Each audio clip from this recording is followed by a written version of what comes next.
Says we're live. Allegedly, we're live. Yeah. It still doesn't change the damn title. What did they do? Allegedly. Broken. Fail. Need to write them because this is irritating me. All ends. The ends of the earth are irritating me on this. It should literally just like update the title.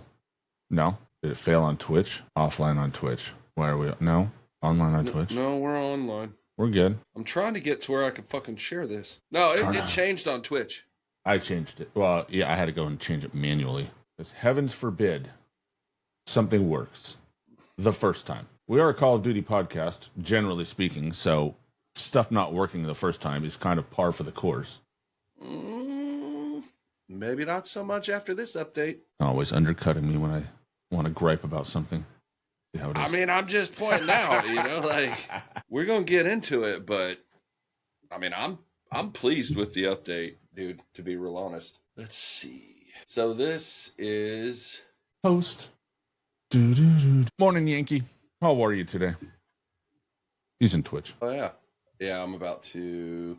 That. They haven't figured out how to combine chats on this program. It's a little disappointing, but it is what it is. Well, if you look when there are like down at the bottom right, Twitch carries. Yeah, Twitch carries, but like, oh, are you saying that the Twitter stuff doesn't show up there? Correct. Yeah, that'd be great. Yeah, because then I wouldn't have to have like 3 different windows open. I could just go to the chat thing and see it. But not that fortunate, unfortunately.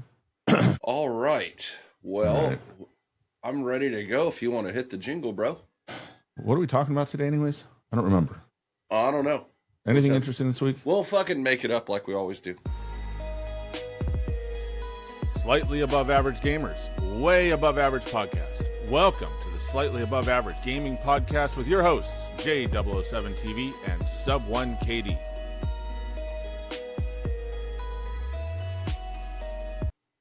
Welcome, everybody, to episode 81 of the Slightly Above Average Gaming Podcast. I'm J007tv, joined as always by Subone KD. What's up, man? Not much. Enjoying enjoying a nice weekend. It's actually good weather after this last week of just rain. Like, it went from like storming to 30 degrees to it was like 75 yesterday. Oh, wow. Yeah, our weather's kind of doing its thing. Yeah, it's been in the 80s here, and then now yesterday and today it's in the 50s. Yeah, and you get like tornadoes and stuff. Yeah, that too. So yeah, it's like 50 degrees or something like that here. But yeah, I mean, listen, here in a couple months, about 30 days, it's never going to be less than fucking 95 degrees probably. So, you know how we do here. I do. Yeah, we had, let's see, we had the, fired the pizza oven up yesterday. Had a good time with that. Had a couple friends over. Brick one or? It's a pellet stove, so it's no, it's called like Muoni or something. I don't know. It's a knockoff of Oni, but that's cool. Yeah, it works. It's good. Makes a good pizza like that. So yeah, we just had we have a friend that's doing work with our daughter on training her how to like handle horses properly. So she was over working with our horse, who was not in the mood. So that was kind of fun to watch. How old's your horse? And is it a gelding or a mare? Yeah, gelding, and it's like 15 or something like that. So kind of getting up there, but trying to decide if he's going to spend the rest of his days as a damn pasture puff or if he's going to actually like do some work. So, but doing well. So he's been, they worked with him, he's in pretty good shape. So he'll probably get some riding done. Nothing crazy though. He's too old for any racing or anything like that. So when we were growing up, and I think they pretty much do that, call it that now, but like 15 is a perfect age for like a kid horse. You know what I mean? He's super. That's what he likes the kids. He's super horses. Gentle. He's not a big, it's not a big deal. He has like a weird thing with one of his legs. So there's a little concern that his leg will like tense up and he'll throw whoever's on him. Oh shit. I haven't seen that behavior, I think, that's a little overplayed, but you know, I don't want to put my kids on a horse that's going to have an attitude. Well, no, you don't want to end up like Christopher Reeves. Well, I mean, like that's a legitimate thing, but I mean, you know, it's one of those things. It's like I've fallen off a horse a few times growing up. You know, it doesn't fucking feel good. I can tell you that. But you know, it's not so much about falling off. It's about getting back up on there. You know what I mean?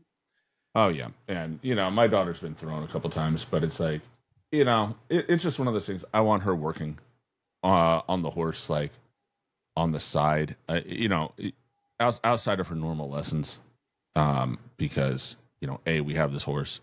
I want it to be used. It's in my darn. That horse is in my pasture. I'm feeding it. I want it to be productive. Well, and listen, it's not cheap because you got to get your feed. Then you got to sometimes bring in alfalfa, depending on what time of year it is. You got to pay for coastal. You got to pay for vet visits, those kind of things. Like that shit adds up. So yeah, you want her to spend as much time with that animal as possible. You know, and it honestly, it'll be good for both of them, I think. Yeah, and it's one of those things of like, I think the more we make him work, the more he's, you know, the better off he is. Right. I agree. So, I've had an eventful week. Yeah. What was going on in your week? Well, after the podcast last week, I went and helped my wife tear down, and then I hopped in my car and drove to Micro Center. And did you hop in your car actually, or did you just like step into it gingerly? No, I hopped in that motherfucker like a Dukes of Hazzard. I was ready to get over there, bro. Nice. So I ended up, as you know, I ended up buying a PC. I was able to. Yep. So I basically I bought it Saturday, picked it up Sunday, and we set it up on Monday. And so I've been running on a one PC setup all week, and I have to tell you, it's fucking glorious. Like not having the only issue I had, and this was what kind of issue did you have? Well, you know damn well what kind of issue I had, sir. So my Rodecaster has a like smart buttons where you can do sounds, and I don't know if they can hear the sounds or whatever through the podcast, but I had accidentally hit a voice modulator. And unlike the rest of the sounds in here that are like a one and done thing, this thing fucking stayed on. So everybody in my stream was like, dude, you sound like a robot. And I've sounded like one before. And I'm like, so I'm trying to figure out what the fuck. And you know, back then I would have to go in and change a setting. And a lot of it was just due to how I had everything cobbled together. You know, and it would flip settings and stuff like that. But like this, I'm like trying to figure out. And I texted Sub One, and he came in the chat, and I was even sounding like that in Discord, and I just couldn't figure it out. And finally, he's like, "Hey," he's like, more or less, he was like, "Hey, dumbass, go to your fucking go through your, you know, your pages on your smart buttons on your Rode." So I did that, and we figured out, yeah, emotional damage. Exactly, dude. Exactly. So, yeah, aside from that, that is literally the only issue. OBS did do an update that I was going to try to ignore, and sure as shit, I got your booted. Stuff. I saw that. Yeah, I got booted because I didn't do the update. But once I've done the update, it's been really good. And I was going to ask you about that, sir. So, got sent something by those Call of Duty boys. I'd be lying if I said that I wasn't jealous. Yeah, I'd be jealous too. This thing is sick, dude. You've had a fucking run this week, bro. Yeah, it's like, I mean, between the TV and then like that thing is like 76 out of 500. I know they did a giveaway, but I don't recall entering a giveaway, so I don't know how I got on that list. But it showed. I'm just sitting, like I was sitting there. I got texted and or sent a UPS notification that I have a package on the way, and I'm like, huh, the heck is that? And I'm like, I look, and it's like, what did my wife order? And then it's addressed to me, and it's 8 pounds, and I'm like, what the heck is that? And it shows up, and I'm like, oh, that's nice. So that was kind of and that showed up the day before Verdansk. So that was a nice welcome to it. Yeah, you're kind of a big deal, bro. You have many leather-bound books. And rich mahogany. No, that's awesome, dude. That is fucking awesome. I've seen a couple other things like that on Twitter. Some random people that I don't know got one too. So that's really cool. Yeah. Maybe you'll get an invite to next. Yeah, I just tune in on Twitch. That'll be my invite. Here, tune in. So did you play because Warzone shut down for like 24 hours. Did you play any multi I did. on Tuesday? I was playing Wednesday? So I wanted to be as squared up as possible. I got my AMAX and my Kilo unlocked and leveled up, and got the HDR unlocked and haven't touched it. Because I've just been enjoying running the AR. I haven't felt the need to snipe. But then I ran I picked up the and then I just ground it, like get those guns leveled up to where they're usable for the next day, and then I managed to get the Grau unlocked for the SWAT 556, the Grau conversion, the controversial conversion kit that has the wrong iron sights on it, which will be a bundle for 2,400 COD points. Probably, yeah. Or $19.99 US dollars. Well, so I played multiplayer, unlocked the Kilo and all that, and we're going to talk weapons here in just a little bit, but did you play the new Barrage map? No, I played what's that other map? That other new one? The remake of Firing Range? Yep. That map was fucking garbage. I liked Firing Range, but the Barrage map, it's an original. It's fucking really good, dude. Is it? Yeah, I like it. It's a cool map. And I'm going to continue to play multiplayer, as we've talked about several times.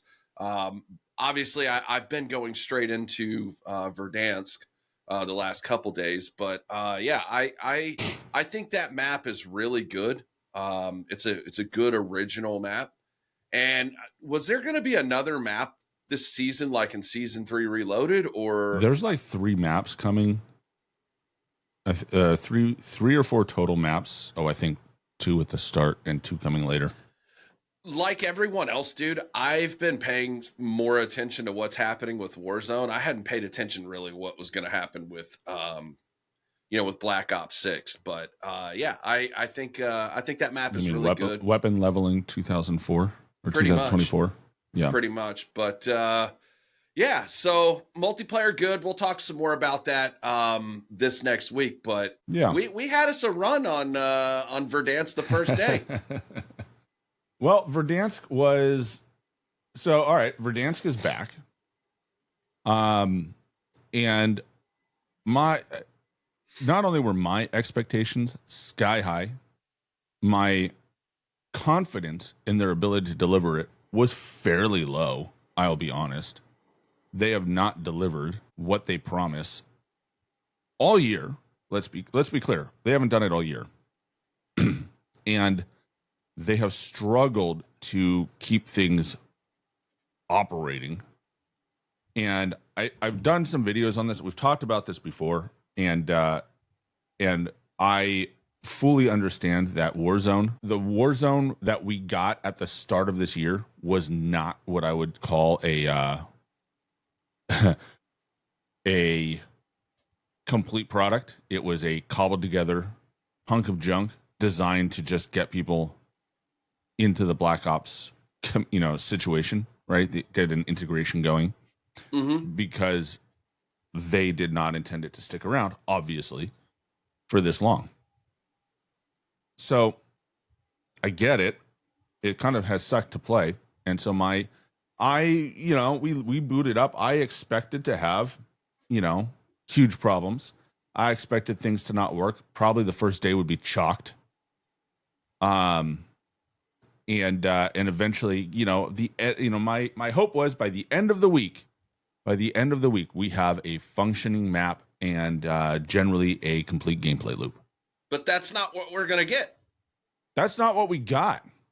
Because it fucking worked the first day. Is that not the best update they've ever done? That is, that could be, I mean, this could be the biggest update since they opened Stadium. Like, in terms of, like, just the game in general. Like, it maybe even all time. Like the all-time best update they've ever done. Yeah, they cooked, and that's exactly what we've been saying for months that they needed to do. Like that it needed to be smooth.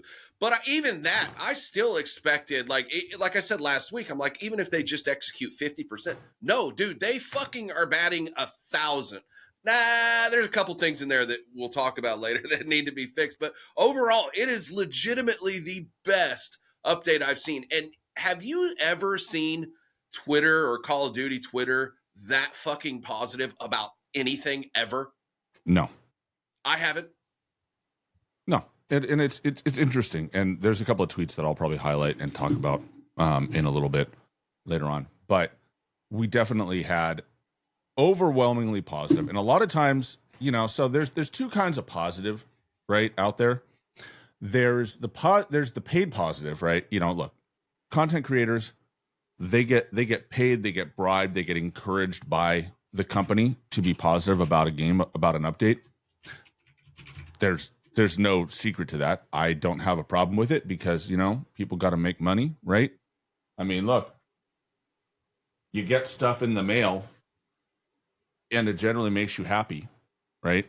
And we had Expel on here, and Expel had actually gotten one of his first drops early around the time that Black Ops 6 Warzone integrated.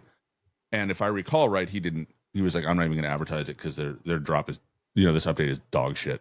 And everybody knows it. I don't see that this time around because you have the positive updates from, you know, the usual characters, the content creators who do, you know, they make a living at it, which is fine, right? I don't have a problem with that. However, you have all the other people who are usually super negative about it actually enjoying themselves and having a good time. Well, dude, even Razanon, former guest of the podcast from 3 or 4 episodes, it's literally the first time I've ever seen him post or tweet where he was like, more or less, I'm pleasantly surprised with this. Like this, he's like, this is a hit. And it is. And, you know, we've come on this podcast and we have killed them whenever they've fucked up. We have held them. I'm going to say we have held them to the fire the last, I don't know, 2 months of this podcast. Yeah, when it's broken, we're going to call it. And like we've said before, we're going to call things as we see them. We're not here to, you know, blow smoke up your ass. There's a few things we're going to talk about that need improvement.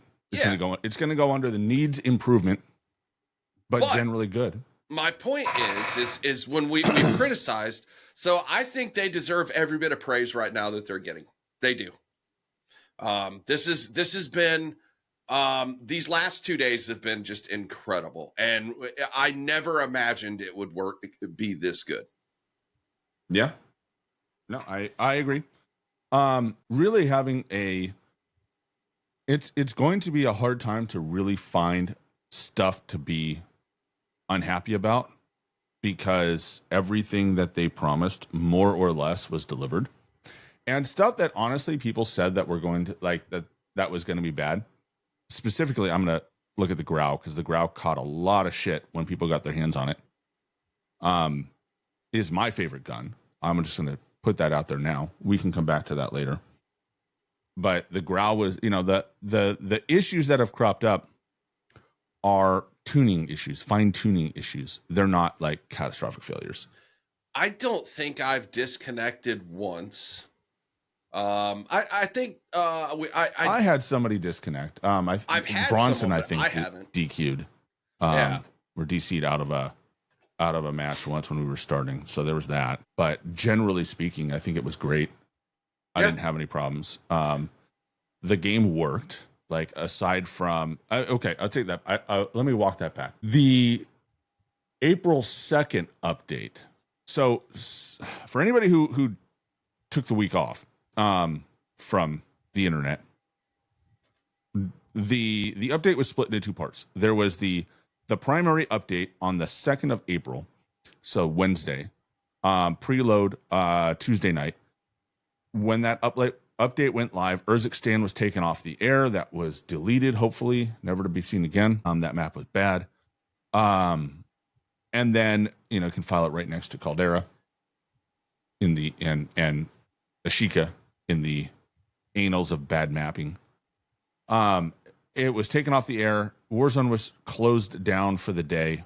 And then the update went live about 9 o'clock in the morning, Pacific time, noon on the other half of the country, and some random time for you because you're central. And then the multiplayer update went live, and allegedly they loaded all of the stuff for Warzone. It was like a 55 or 60 gigabyte update, so kind of a big one. Ran into the fun problem again on my Xbox, this time my main one, where if you don't have enough storage for the update, you get completely hosed.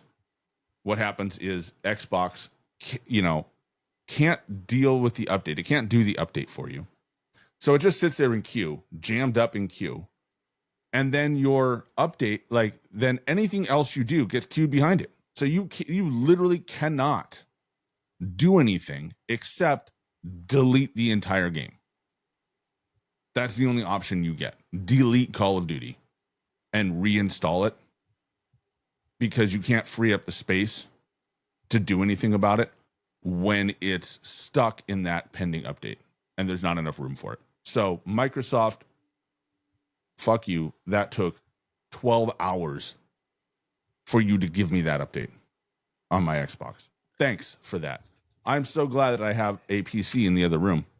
That is what I plan on playing on anyway. So it didn't hinder me, but good Lord, if it wasn't updating until literally 10:30 at night. So I got mine done pretty quick. I think it maybe took 20 minutes, 30 minutes, if I had to guess at how long it took. It went pretty fast. My update out here went fine. I was able to get sorted, but yeah, it was just ridiculous.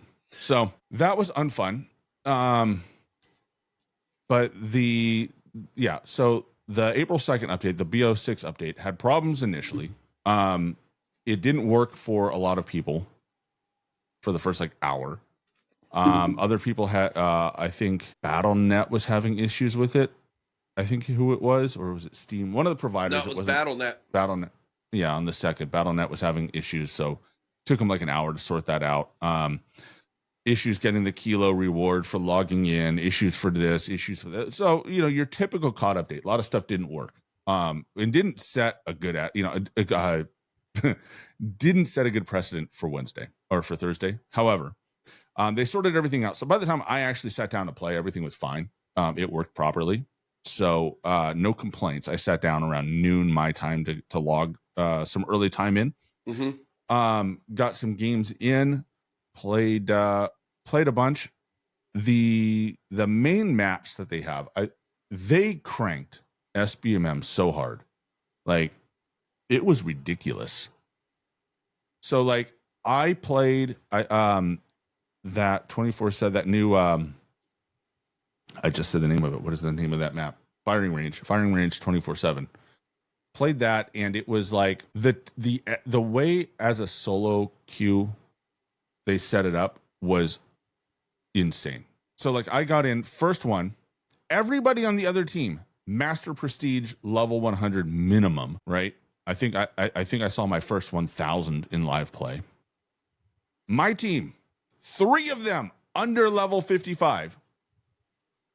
2 of them prestiged once, and we're somewhere in the middle of that, and then me. And when I say that I finished I quit out of the first game after 5 minutes because I was 6-10, and my team collectively was 5-40 something or 50. I don't remember, but it was a lot. Everybody on the other side was a 2+ KD, and me at a 0.6 was the best player on my team by a mile.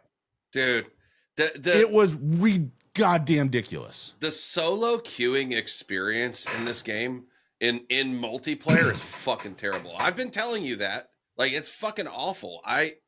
It's very fucking frustrating. And I got out of that mode. I got out anything listed on the front page. I didn't play because I figured that it's all the same. That's what they're going to grind for. I hopped into, I think I went into the small map rotation, and it was better. Started playing well. Got ended up dropping, having more balanced teams. Wasn't really the top of my, it was kind of mid pack for it. It felt more balanced. So I feel like they have SBMM cranked on the front page ones, and then on the ones you have to dig for, they're just kind of like, yeah, whatever. If you're going to play that mode, you're going to be in the midst of it, because it was better after that. It was much better after I got off the front page playlists and started going. I never went negative again. And I dropped, averaged about 45, 50 kills. So clearly, whatever, they were advertising those ones, but they were also like cranking them, the SBMM and that, which just goes to show SBMM has no place in this game. Like, it just doesn't. Like, get it out of the game. Like, the only L I think you could say on the whole week was how bad the SBMM can be when you get caught up in it, which is fine. It is what it is. We know it's not going anywhere. We'll just gripe about it till the ends of the earth.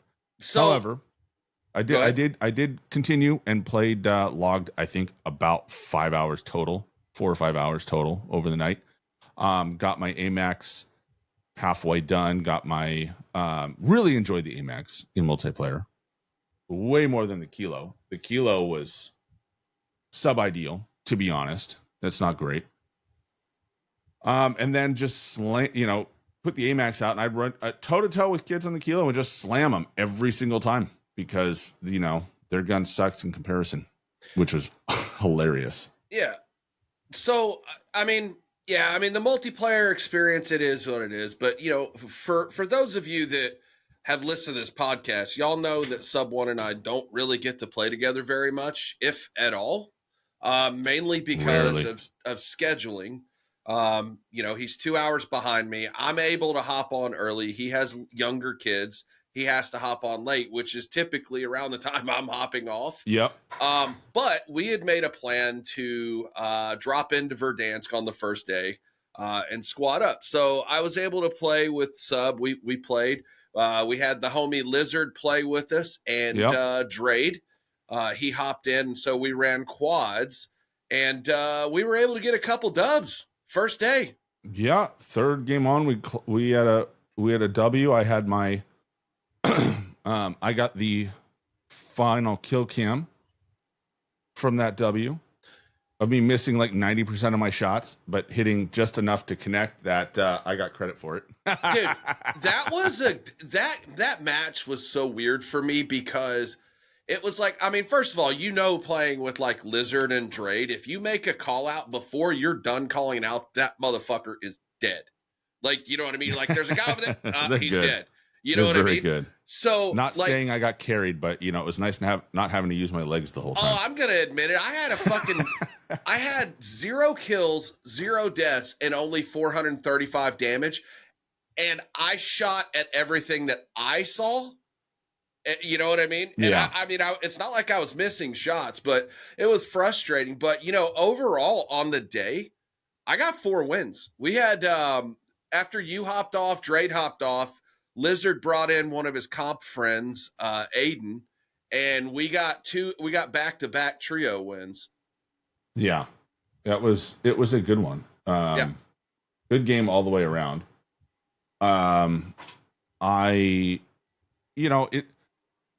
I know a lot of people look down on it because it kind of melted your devices if you had an Android, if you were poor. But Warzone Mobile, and you can go back, but it's been out, about a year now? Yeah. A little over a year. And I hopped on that for a while because, again, we were in that cycle where Warzone was still, and I wanted to see if I could experience, it was the height, it kind of released in the height of the Resurgence big map Warzone. Yeah. Right.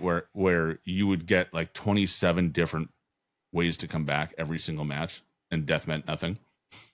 And so I hopped into Warzone Mobile to check it out because, at the time, I was spending, my weekends. I had time.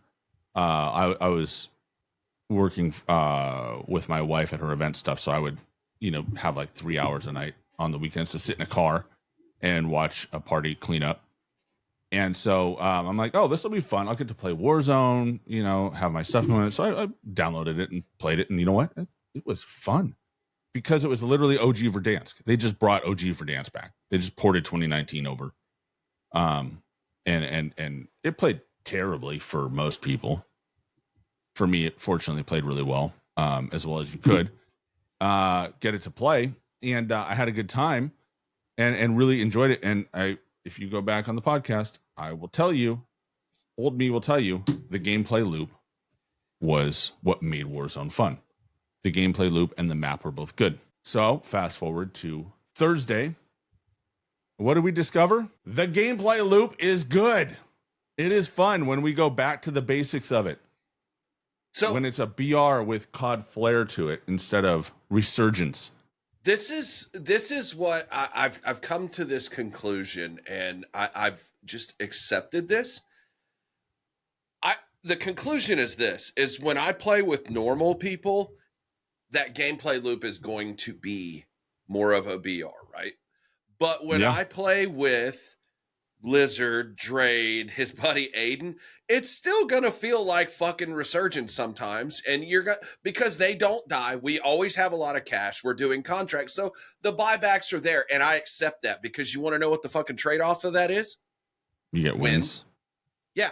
I don't mind coming back if we're winning. So, not getting tilted about it. Just, that's what it is. I mean, between buyback. There's a difference between like the buybacks in this game where they're strategic, they make sense. They're harder. They're harder. 4K, and there's not, the ground loot's not, the ground cash is not readily available. But that is a BR experience. That's what made Warzone fun to play. Is that everything you did had weight to it. And so I think it's one of those scenarios where we're not, how do I put it? It's one of those scenarios where we're just not like used to it as Warzone players. Like we've had our hand held for so long in this game since the midway point of Caldera, if not a little bit before that. Yeah. Like everything was easier. I think that there's a couple things that need to be tweaked moving forward, but I mean, like, overall the experience was great. I've been having a really good time. I think they did a fantastic job on the map. I mean, it's a 1-to-1 almost of with the addition of the water where you can swim over to port, which is cool. I think we went there once. Yeah, we went there. We went there once when you and I played, and I think we swam. There's that little spot by port, right at the bottom end of port, where it's like a jetty, like a square jetty that juts into the map, and that has always been kind of the bane of my existence because, my buddy and I, our ideal drop was always prison, which I know is a little unpopular, but we had a reason to hear me out. But the drop was.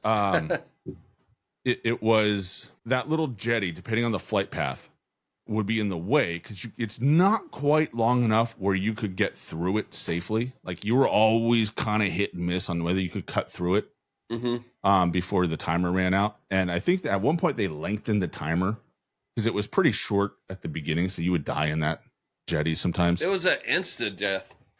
Yeah, it was. Well, you could fly over it because it was out of bounds. But it was like you only had like 4 seconds to get through it, and that's not enough time to cross both boundaries.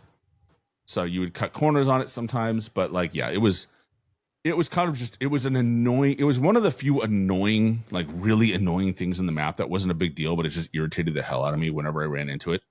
So having that out of here, having that available was good. And we actually swam across it one of our first games.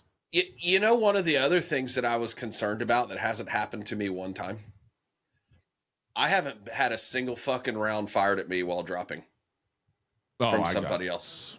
I've gotten in a gunfight after gunfight. My buddy that I play with, him and I started Warzone together as a duo before building a squad out. We dropped 3 games. So after I left him and I played. First game, he gets shot out of the air immediately. He is a bullet magnet, an airborne bullet magnet. I don't know what it is about him. I think he just picks really far out drops. He gets gunned out of the air. He's having a great start to his Warzone Verdansk career. But it was a huge point of contention. I started going after people. Like there were a couple drops where I'm like, I want to gun somebody out of the air. And that pistol's hard to do it because you run out of ammo so fast. And then the reload is so long that the health regens on the other guy. And so it can be hard to get. It can be hard. It's harder than it used to be on the original starter pistol, if memory serves. But doable. You got to land some headies, I think, is the key. I've started actually shooting at people. I've cracked for blue like 3 or 4 times with people, but I haven't been able to get them up out of there. But that's okay because like Lizard shared the strat on how to avoid getting shot like that. Pull your shoot, pull back. Yeah, pull your shoot immediately, and So I mean that's how it's been. That's how it used to be. I haven't been shot at once, and I'm that's fine. I'm happy about that. What do you think about the Gulag? I think I'm 16 for 19. I think yesterday. I struggled the first day. I got it together yesterday. I was winning my lags. I'll tell you what.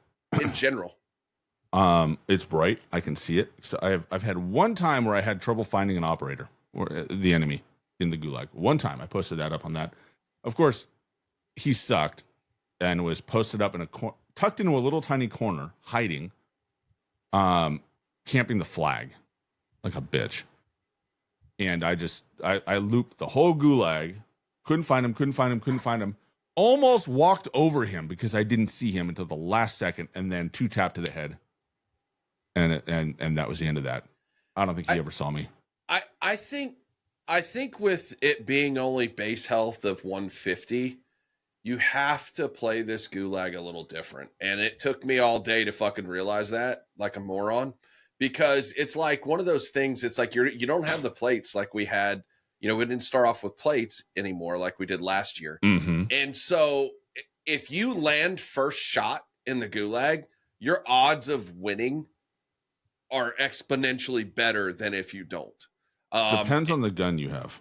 And so like I don't know, like I really struggled the first day with it, or at least I felt like I did. And I don't know, maybe I'm being dramatic. I don't know, but you being dramatic? Impossible. Yeah, me never. But anyway, yeah, like I like the Gulag. I like that it's mostly pistols. I think that's cool. I think it's great. And someone brought this up before. I forget who it was. It might have been somebody on the drop shot, but I can't remember. Somebody brought it up where, the ability to pull your gun and in the air, right, means that if you're dropping in from the Gulag, that you can pull your gun and immediately get into combat with somebody. So if somebody's sitting on a rooftop, you can drop right on their head and gun them before you're even on the ground if you time it right. So like you can really build an advantage, which is huge for something we haven't run into before. Before, you couldn't really shoot your gun all the way down. You had to land, you could shoot for a few meters off the ground, but then you have to land and you have to do the whole landing animation. So you get interrupted, right? It's not as clean as it used to be. You can drop from farther higher up too. Well, you always have a gun out now. You always have your gun out. My point is like you're able to drop, like you're able to cut your shoot a little bit higher off the ground than before. And I think you might take like a little bit of damage, but it's not like it was before. No, I noticed that the other day that I'm dropping from higher and still able to have my gun out and be you're ready not stunned as much. Yeah. You're not stunned as much. Huge improvements. But it was the point of like, all right, you die off rip, you come back with a fully loaded C9 or something, right? Mm-hmm. And you're gonna be a problem. Well, shit, they are not. That's not the case because early Gulags are all pistols. So you drop back with whatever pistol you won with, which means you're still dropping in with a pistol. So they did it creates a good balance in the game, especially early, because like in Urzikstan, everybody had an automatic in the Gulag, and you drop back with your automatic, right? So like you could get a KSV, or you could get a heaven help you win with the PPSH, but you know, a decent SMG off rip. So like if you drop in, you lose your first pistol battle, you win a quick Gulag, you could drop right back in on that squad while they're still looting, and you can kill somebody. You know, you can get your revenge dropping in with like essentially a meta or close meta SMG, right? And they might have only picked up 2 snipers because that's all the ground loot gave them. Huge advantage given to someone who died early, right? And if you could drop in, you know, and shoot as quickly as you can in this game now, right? That would be a problem in the early game, right? You kill somebody, they come right back, and now they might be better equipped than you, depending on what random ground loot you've come across, and have the advantage of dive bombing on your head, so you potentially are not ready for it. And you have what you have too. Like there's nothing on the fucking ground to pick up in the lag. Like you have what you have, and I think that's a W change also. Like I agree with you. It's like it still makes it like it's like, yeah, okay, cool, you just won your Gulag. Now you have to figure out how to get in and get some fucking loot. Like, yeah, so you know what I mean? They've done a good job with how they structure it. So the pistols have really altered the Gulag. And you know what's something else? Most people in this game, they have not had to fight with pistols. You really haven't had a fight with a pistol for a while. Like you hit the ground and there's good loot on the ground immediately. Yeah. It was in Urzikstan, good loot was everywhere. Good guns were everywhere. Like you could hit the ground and have a viable SMG like that. Or you'd have 3 snipers. Take your, one or the other, right? But you could hit the ground and get good loot very quickly and very reliably. Like unless the luck of the game just looked at you and said, nah, not today. You were just going to get screwed on the loot, which happened. But generally speaking, you would drop in and it's like, here's your, here's a blue C9 or a blue KSV. And they're just like, because there's no advantage in TTK to having a loadout gun anymore, right? It's not like Caldera where your loadout, your loadout SMG killed faster than the ground loot one because of the ammo type or whatever you put in it, right? It's just about, the only thing you're affecting is range, mag size, and recoil. And, most of these guns don't have recoil to begin with, so that's not a big deal. And so you could be very viable very quickly. This game is not, the ground loot is not as effective. So you do get an advantage with loadout. Yeah. I tell you, I think they've made a lot of these changes and reverted a lot of this stuff back, and it's really made the game feel good. But the pistols in the Gulag, they made a concerted effort to take things back and simplify and change the way the game feels from top to bottom. Yeah. And I think it's interesting because when you look at when you look at how people play the game, I think people have become so accustomed, and as an aim controller representative, Code Sub 1, I'm going to point out that aim assist has really messed with people and their ability to play this game, because and it shows in the Gulag in my experience, because people are so used to being able to just point the gun at somebody and hold down the trigger and the gun will just kill them. Like that, and it shows in the Gulag how many people are afraid of their pistol. They don't know how to shoot their gun accurately because they're not used to the game. They're used to the game doing it for them. And I think that is probably, I think it's great because I've put a lot of practice into pistols, both in leveling them and doing camo challenges and just honestly having a lot of fun in multiplayer. There's some pistols that are a lot of fun to use. So I have put the time in so I can shoot them accurately. Mm-hmm. I win most of my early gunfights unless I get 2-timed or somebody gets a machine gun first, which never makes me back off. So I die a lot. But I like the number of people that I run into in the Gulag who they are timid with their placement. They're timid with their shots and they miss a lot. Tells me, that they are not comfortable having to aim and pull the trigger repeatedly. Like they're used to the game just fixing it for them. Like, it is what it is. Like, I'm not per se complaining about it because 16 for 19 in the Gulag, only one of those was a loss of pistols, and that was because I fucking went the wrong direction and got shot in the ear hole. But everybody, like, my other two losses came when we had, late in the game, we had automatics. And and I made some bad choices on at least one of them. The other one, I just got outplayed. Did you see Drade's message over here on Twitter? But I want to give a quick shout out to Drade. That motherfucker is one of the best IGLs that I know, that I play with. He is so fucking smart and always gets us in a good spot and just high IQ plays and like thinking ahead.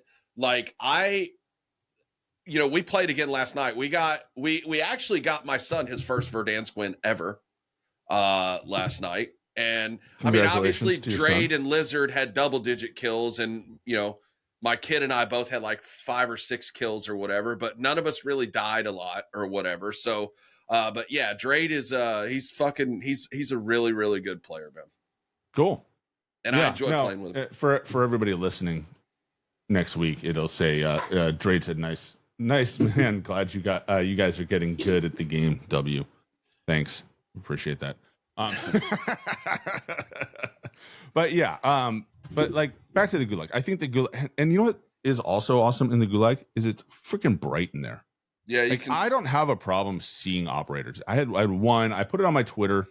I posted something. Maybe I put it in a comment to somebody on Twitter. But it was like he was just crouched down. He found like the only black corner on the whole map and was hiding in it in like a turtle skin or something. I don't remember. I don't actually to this day know what skin he was wearing. I could barely see him, and just happened to hit 2 headshots because I just pointed roughly where his head should be, and got a little lucky on that. But his which I'm gonna stop for a minute. If you get the GS45 in the Gulag, that is a 2-shot kill. Did you know that? I did not know that. I'll be right back. I got to do something. But they both have to be headshots, so it's a 2 headshot kill. If you get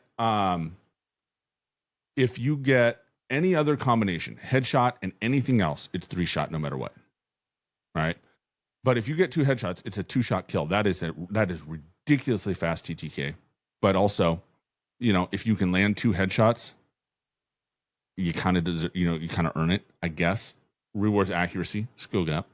But the huge, like the bigger W with that gun is that like it's still pretty balanced outside of that scenario. So like 3 shots with that is pretty slow on 150 health. It's right in line with everything else. But it was just kind of that weird scenario where if you do hit 2 headies, like easy win. And one of the things that most people haven't figured out yet is how quickly you can off somebody with that. So yeah, the GS45 is either overpowered or it's not, because the fire rate is slow. So aim for the head on that one. It's worth it to connect twice. I mean, it's good, and that 9mm pistol that they swapped out for that, like even on the drop, it's better. For whatever reason, it feels better over here than it does. Well, they all got buffed. In Warzone. Everything got buffed. But ranges typically kind of got nerfed. So yeah. Let's see here. Yeah, it was good. There was the new event is interesting. Finally, we have an event that is not just run around and like time played or looting crates. Like the last couple of events we've had, it's just like loot a bunch of crates and get stuff. Like that's literally been the how you win those events. How much of that do you have left? Because I think I only have prison left. I have super. I think it's either prison or superstore. I think it's 7 of 12 or whatever it is. Yeah. Nice. So, need to do some work on that. Played, didn't actually play last night. Really? So, yeah, I crashed. Well, you guys out early. had friends over, so that's right. Yeah, we had friends over. You know, I had some beers in the late afternoon, and then I'm not at the age where I can sit there and drink beer all day and then rock and roll all night. Getting too old for that. So I just put on some Fat Electrician and learned about stuff. Have you ever watched him before? Content creator on YouTube? No. Oh, if you have any interest in history whatsoever, he is the kind of guy that can teach you history and do videos to make you care about anything. He's hilarious. Awesome creator. If you have a chance to watch him, I highly suggest it. Maybe I'll post some links later of some of his best episodes to get started on. But yeah, I did play one. I did hop on once because so my wife and my oldest were at a 4-H meeting, and so my youngest was like, "I'm going to crash out early," in which I said, "Sure." And so I knew it wouldn't last, so I decided to try out casual mode. I heard that's hella fun. It's really fun. It is sweatier than I expected by a lot. Like, I mean, first of all, Spanish-speaking teammates, so I have no idea what they were saying, but they were at least competent, and understood they understood the mechanics of the game. I'll give them that. How to kill human players, they didn't quite understand. They weren't there yet, but they were competent. I played, so one match we dropped farms for some reason. I don't know why they all wanted to go there, but went there, literally just chowed everybody because why not? Ran into 2 human teams right off rip, and managed to wipe them both. But that was kind of a pain. That was unexpected. And then the team of the lobby was running around with 2 guys were just team shotting with HDRs, and so trying to cross. They were hanging out by stadium, and so trying to cross that ravine of death against 2 HDRs that were competent. Not happening. I died trying to chow that. But I did kill. So they had at one point they had 3 HDRs, and I got one of them from across the ravine with the growl conversion downed and fulled. By the way, and then immediately got my head removed from my body by 2 almost perfectly synced HDR shots, so that sucked. However, it was a good, I don't know. We got top 15, I think, before we all died out. I dropped 22, most of them bots, but a decent. No, probably half of them were human players. My buddy sent me a screenshot of a game where he had 19 kills or whatever, and I'm like, immediately my competitive goes off, and I'm like, okay, now I gotta fucking drop 20, and then the next day I find out it was in casual mode. I don't fucking care. Whatever. Like, big fucking deal. It doesn't count. I don't care. It doesn't count. No. Do that in big map, and then I'm like, fuck no, dude, I'm doing that. But but it was. But I heard that mode's really good, and a lot of people are having fun with it. It feels good. The bots don't. So in boot camp, the bots can't find their heads with both hands and a fucking map. They can't. They're just worthless. They're not worthless. I'll tell you that right now. They move better. Like it, it's like you go into multiplayer, right? And you can crank up the AI bots, right? And they start. Yeah, I warm up like that every day. So there's a mix of them. Like there were some that were just trash, and there were some that were like actually put up a fight. If you are a if you are a below average player, you're probably not going to clean house in that mode without running into human players. Unlike in boot camp, where nobody dies to the bots. I think they're programmed not to actually kill you. I think they're just there to harass you until you kill them. I think one of my teammates died to a bot. I did not. Obviously, died to the same squad 3 times because like I said, the one guy, the human players, even though they were in that mode, they were competent to the mechanics, and the one guy, ran away from that team with the HDRs and managed to do a 3-player buyback trade. And he died at the buy station immediately. But yeah, no, the whole experience of that, it felt like if you didn't know, you would think you were just blessed with like a low SBMM lobby, to be honest. Like, I don't feel like the SBMM has been that bad actually in the regular map. Like, I didn't feel like it was overly sweaty opening day. Did you? Like when we were playing depends with Dre on and who Lizard? you played with. Well, I mean, that's the only people I've played with, and I still don't feel like it's... Well, I mean, I think that the higher level players that we ran into were being dealt with by our higher level players, and we were like picking up the scraps. I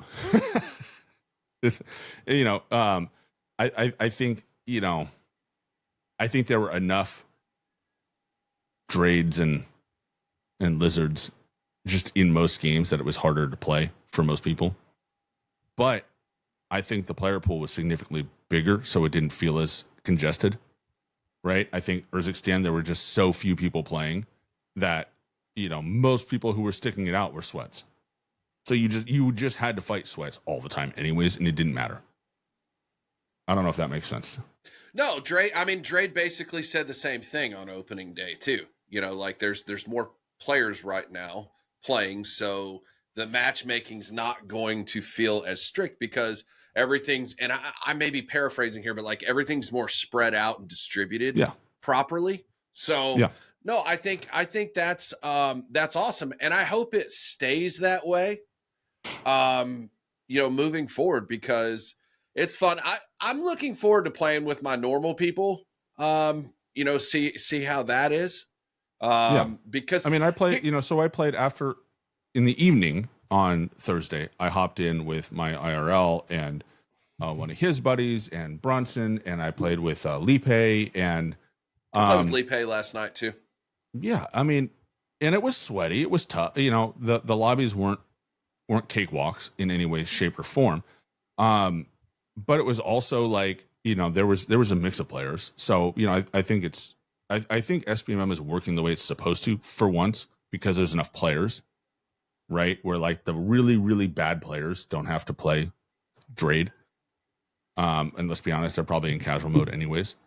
But the majority of the games, it's not top 250s and World Series of Warzone tags everywhere like it was the last week of Urzikstan, where it was just miserable. It was like that for the majority of this integration. I was running into a lot of those guys. And I think a lot of that comes from a lot of people just did not want to play Black Ops 6. They just didn't want, I'll say this. I think a lot of people got scared off by the movement. I think a lot of people got scared off by, lower skilled players got scared off by, the insanity of it. They didn't like the feel of it. MW3 was not super popular in terms of, I think, the casual player base. It wasn't marketed to them. It wasn't set up where there's stuff for them as much. If you remember, the marketing of MW3, right, was done, a lot of it through content creators, and a lot of the messaging was, it's time to feast on the bots, right? The skill gap is back. If you remember that was a lot of the messaging that came through. And I think a lot of people took that to heart and said, all right, fine, I'm not playing. So this was not geared towards that. This was geared towards, we're going back to when everybody had fun in Warzone. And to be honest, I think they were successful. Let's talk about Omni Movement real quick. Omni Movement actually feels like it fits better to me. Yeah, I don't have an issue with the movement in the game. Like it's Your backward fine. slide I is mean, still there. yeah, that was the main thing I cared about. I just wanted to be able to do that because that's, again, that's a great way to chow a trailer or a door and then slide off and create that distance. That's what that's one of my go-to strats in the game. So I really enjoy being able to do the backward slide, but I think overall the movement feels, just the game itself, like the mechanics of it, all of it, it feels good. It just really does. Yeah, no, I agree. I think they did a good job. I think they did a really good job of capturing the feel of the original Verdansk. And I think that somewhere along the line, they made the mistake of assuming that people didn't like the BR feel. They wanted resurgence. And I think it's because it was a reaction to to Caldera, to be honest. I think that's people exactly what it was. Didn't want to play Caldera because Caldera wasn't a fun map for most people. I know there's some weirdos out there who enjoy Caldera. Not going to name names, but you know who you are. But I think for the most part, for most people, Caldera wasn't fun. Like, they didn't enjoy it. And so, they would play it, but they would play Rebirth because Rebirth was fun. And the map plays well, as much as, a lot of people are kind of over it because it's been around for 5 years now, 4 years, something like that. I think, it was a comfortable place. You could keep playing Warzone. The faster pace was kind of a breath of fresh air because you didn't have to watch somebody hide in a bush in Caldera for 10 minutes. And they just, the assumption was that, if we bring those, resurgence elements in, we speed up the game, make sure you have more opportunities to be in the game, that would be better received. And it was not. It just made a mess of things. No, because that was highly frustrating, like dealing with those elements in the game when you're wanting to play something that's closer in line with an actual BR, and you're more or less playing Resurgence big map / multiplayer. Like I always said, like, one of the things that frustrated me is I could go play multiplayer on a respawn mode and have less fucking deaths than over on what's supposed to be a BR. Like, how much fucking sense does that make? No, like, you know what I mean? It doesn't make any sense whatsoever. But they've brought this back to where it does feel more like a BR. And one of the W changes they made too, since we're talking about like mechanics of being able to come back, just being able to press X in the fucking buy station to buy people back. Yeah. Oh, it's awesome. Yeah. It's fucking awesome. Yeah. It's great. And am I correct that it prioritizes the amount of money you have? It does.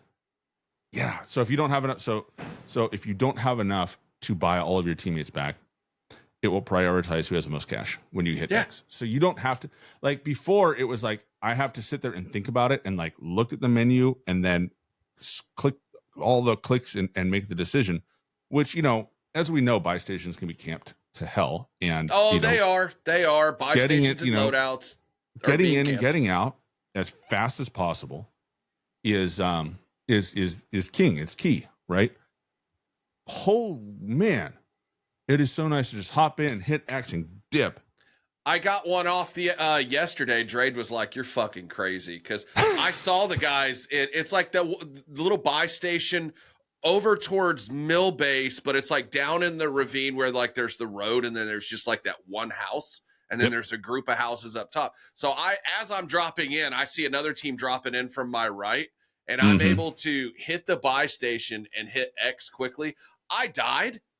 Big deal, but I was able to get that buy off. So being able to do that is pretty fucking awesome, dude. Like I think that's one of the best quality of life changes. And I'll also say too, it's gonna take me another couple days to kind of get used to that buy station too, like where it's all like just the up and down. Already back like on I it. feel I'm so already slow like going into it, but it's actually going to flow better than the tiles that they had, right? My muscle memory is back. So like it's structured so like if you buy loadout, right? Loadout is you hit the buy station, tap up once, and that flips you to the bottom, and then hit buy, and you've got your loadout. Like I am in and out of that thing so fast to get loadout. It is breathtaking how quickly you can get your stuff and get out, or buybacks, right? Both of them. It's just one tap and out, which is such a wonderful thing compared to what we had before, where you have to sit there and like actually visually look at these tiles, and they were all different. Like every buy station, I feel like they were different. And UAVs are like, I know memory, but they're like third from the bottom or something like that. In this they're third from the top. Or third from the top. Yeah. Yeah. They're UAVs are quick. The only time that I'm spending any time in there is if I have nothing to do and I'm trying to decide what I want to buy, because I haven't, but it's like, I only worry about that if we have time. Like we own the POI and nobody's around. I'll take some time to like do some math about what should I buy, how to spread my cash around. But it's been, man, UAVs and armor boxes are like UAVs, loadouts, and armor boxes are like the best things to buy. Bar none. Yeah. Bar none. Yeah, and I think that overall, so initially my first impression is that it bugged me that there wasn't cash in every box, but I was talking about that with Jigsy, and he's like, well, if you think about it, if they do that, then you're right back to where it's so easy to get people back, without running contracts and stuff like that, because running with those guys that we've been running with, we're fucking doing contracts, so we always have money. So whether the cash economy is good, the boxes, it doesn't really matter so much. Well, and don't forget, you keep 50% of your cash now. Yeah, when you die, right? So like before, you put 50% on the ground, and then you paid a 30% tax for dying, right? In when you played sounds like real life. Yeah, right. And so there wasn't like, you didn't come back with nearly as much as you died with. Like you lost so much money every time you died. Now you're just straight up splitting it with there's no tax, so you die and you're splitting it with whoever killed you, right?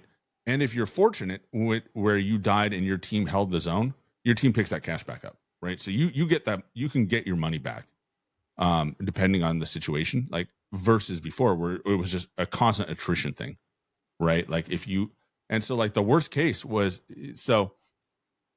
and I had this happen a couple of times in Urzikstan where you die in the Gulag, and then your teammate buys you back, and you might have had loadout money after death, but by the time you die again in the Gulag, like you're down to like nothing.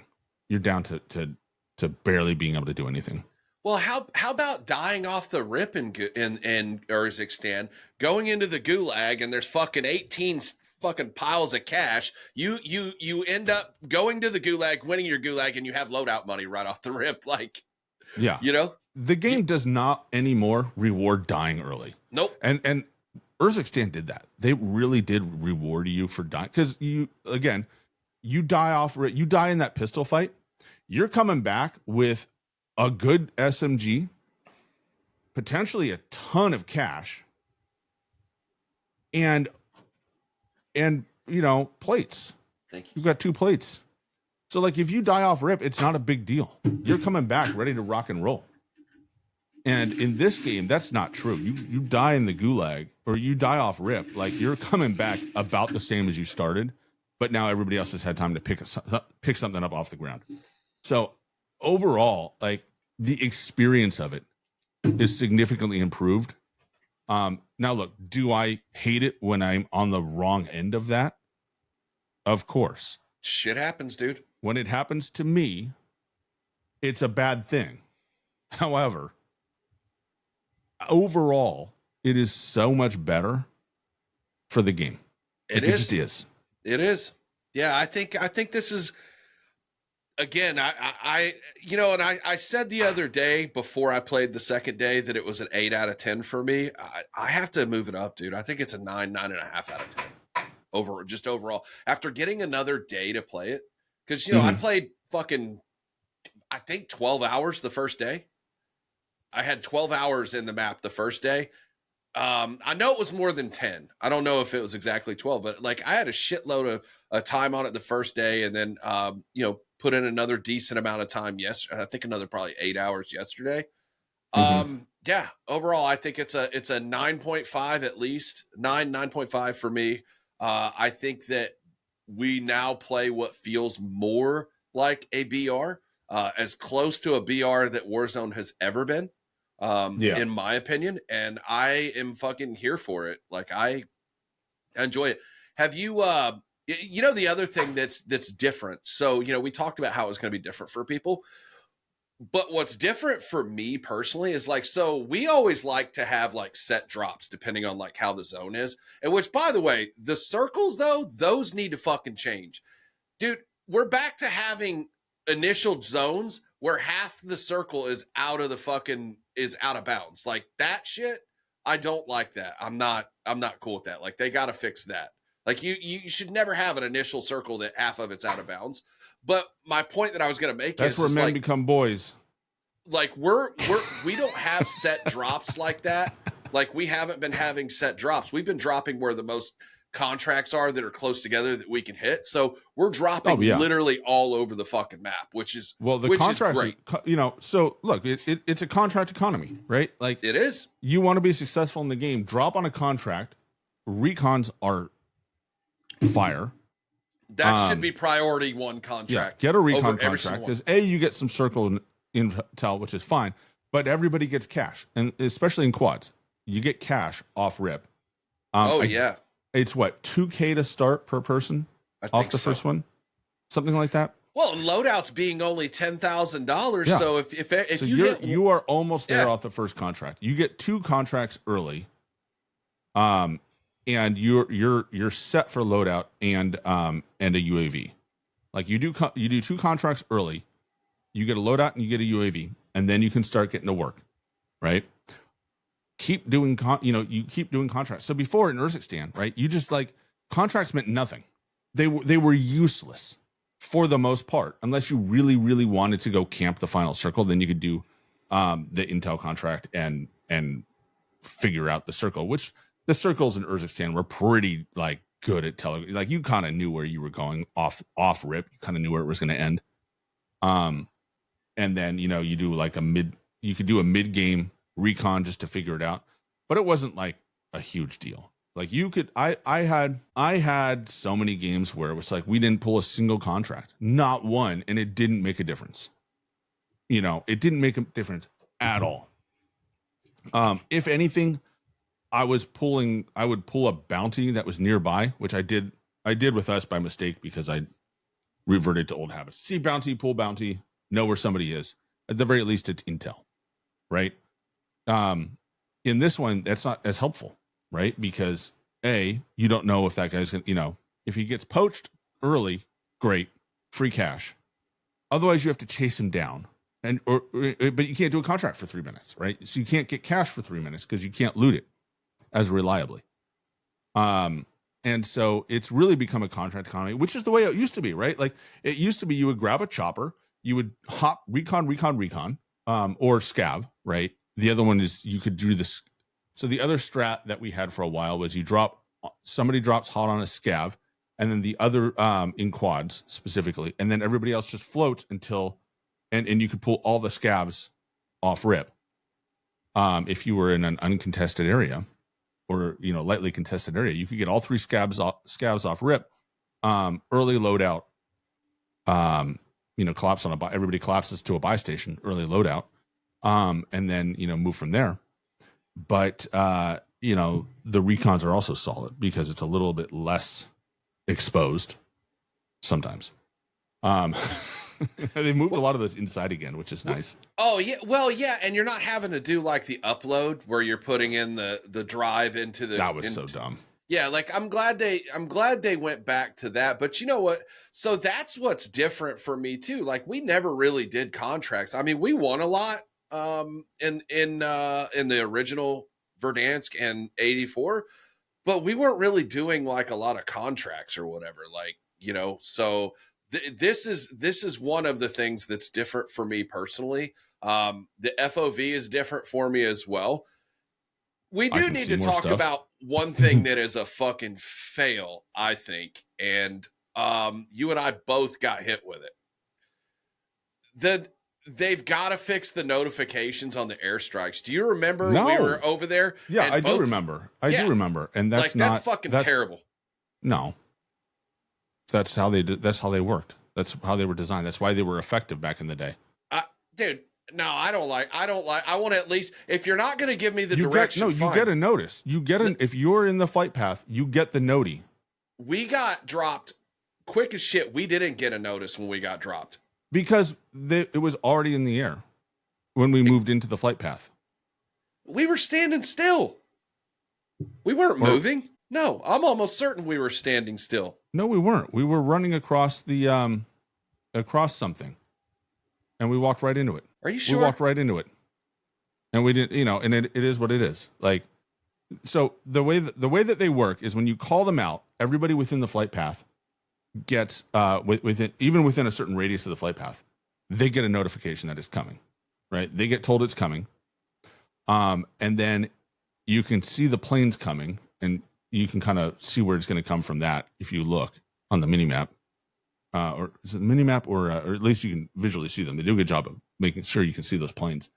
But if you are not in the flight path when it gets called in, there's no notice. Like, you don't get the notification. Well, we had others where we like after you got off where we didn't get a notification and we weren't moving. We were on a fucking building, so they've got to fix that and make that more consistent then, because I don't feel like it's consistent enough. Well, the one time that we did it, like we were mobile, wandered into it. Yeah. But as long as but the point is, at the time it's called in, it gives a notification and to everybody in the area, and then and then from there on out, it's kind of like, you got to guess, and which makes them effective. They're effective again. Before, I don't know if I died to one in all of Urzikstan ever. Well, I did, unless I was downed. Yeah. Unless I was downed in a clear field and it was just like right on top of me, like I was finished by a couple of them, but like I never got killed by one, ever. You just watch it and go, oh, okay, I'll just take force. Like I had one. I told the story last week. I think I was on top of Opera House and shooting at somebody long range. Somebody threw one at me because they were going to the buy. I looked at the map and I go, oh, well, that's the path. I took 3 steps to the side out of the flight path, could still see the buy station. And when the guy went to go do his buybacks, I smoked him. So dumb. Like, what a waste of an airstrike. Versus, you get a notification. It's like, shit, get off the roof, get inside, run away. And hopefully, like, you're not running into the flight path. Which, makes them highly lethal because you just have no idea where it's coming. Like, you know it's coming probably, and you have no way to like sidestep it, which is ultimately good because it gets people off rooftops.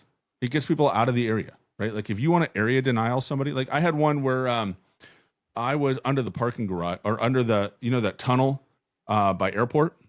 Mm-hmm. We were kind of running. And there was a team up above us that were just absolutely like pinning us. And they were like, we tried to run and they were like running underneath, above us. So like they were kind of like spread across the various entrances of that tunnel. And there was not a good way to get out of that jam that we were in. And so I threw an airstrike down on top of us and we took off the long way through the tunnel. And they couldn't follow us. Like they either had to drop down and fight us on equal footing, which they didn't want to do because they were spread. So that they would be outnumbered if they dropped down no matter what. And, we would have cover underneath and they would have to drop down on the ramps. So that was a bad choice on their part. And the other choice is they had to just vacate the area up top and we got away. and it was the difference probably between getting wiped and getting trying to get out of those tunnels and getting away clean. And I think we gained about 10 or 15 placements because of it. Well, and the other thing is too, is I watched Drade. He tried to get his fucking airstrike off and it wouldn't go off. Same shit. 0 seconds, 0 seconds. Does the same shit to me too. That's extremely fucking frustrating when you're trying to use one for a play and it won't work. So that is something that would need to be addressed. Like if it's not going off because of an error, like that's something else. I think the timer needs some adjustment in terms of how quickly you can throw them together. Yeah, but as far as the other point, though, I'm just going to disagree with you. I think there needs to be a better notice on the airstrikes because I don't like fucking just out of nowhere dying to something that I don't know is there. I don't like that. So agree to disagree. All right. Every now and again, you get to be wrong. It's okay. Doesn't happen very often, but so Raven Software tweeted yesterday.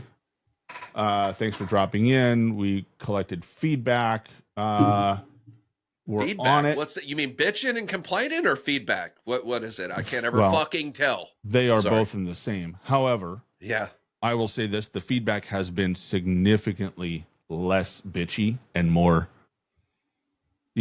not complaining is not the right word, but pointing out things that need adjustment.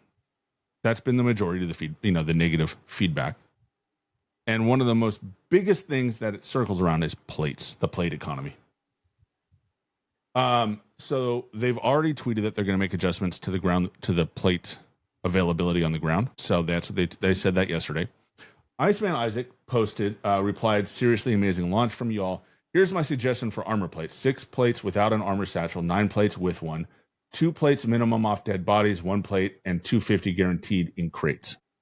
Respectfully, disagree with the first 2 points. I think 5 and 8 is perfect for a BR. Here's why. I think having an uneven number of plates increases your risk when you take action. It also makes it harder for you to fully regain in a gunfight, right? So 5 plates, that's 1 full plate up. So if you get sniped and you don't get downed, you lose all your plates. You can fully plate up 1 time. Okay? If you lose those plates again, then you are 1-hit kill for a sniper. So it makes sniping more viable overall. You can't just sit up there and just replate into oblivion. Also, in a gunfight, right?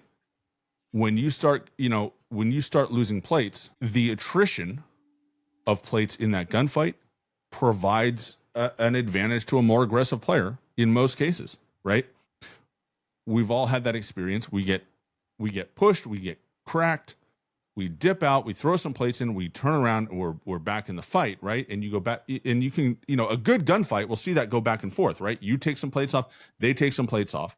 But the problem sometimes gets to being where you are, and I had this happen to me, not while we were playing, but in a different game later in the night, where I was, that subway station out southeast of Stadium. Mm-hmm. There's that little like half wall, step wall thing, kind of giving some cover, and then there's some tents on the other side of it. So there's some guys there's a team in the tents. I knocked one, killed one, and then the other 2 were there, and they were, we were trading back and forth, and ultimately got to a point where I ran out of plates, and I couldn't fight off all 4 of them. So I ended up only with 3 downs and then eventually got shot in the head, which if I'd had 9 plates, I probably come out with a wipe on that, which shouldn't happen because I'm one guy just holding them off. Right? Like it's the kind of thing that was like more ridiculous than it should have been. And having plates takes the risk off of me. Right? I know I can just duck down, put some more plates in, pop back up, and I'm as good to go as I was. The fight resets. It takes away the skill of being able to move, reposition, and make them work for it. It also makes it easier to camp because if you have an ungodly number of plates. Like before, when armor satchels were everywhere, you could have 12 plates and a plate box times 4 plus plates on the ground. Like if you pop that armor box and nobody was full, there'd be extra plates on the ground. Literally, you could have so many plates. You could just sit there forever and play peekaboo with somebody else and just go on forever, and it would never end because you always just drop back down, put your plates in, pop up, get back to shooting. We tried that. We forgot. Later in the night after we had stopped playing. It was one of those circles where it was airport and ATC in this were the high points, like the power positions, and then everything else was just in the gas, right? I think it was at fourth circle, I think. And so we took ATC, and 2 other teams were on airport, and those guys were on opposite ends of airport roof. Like I think they knew each other were there, and they just didn't want to deal with it.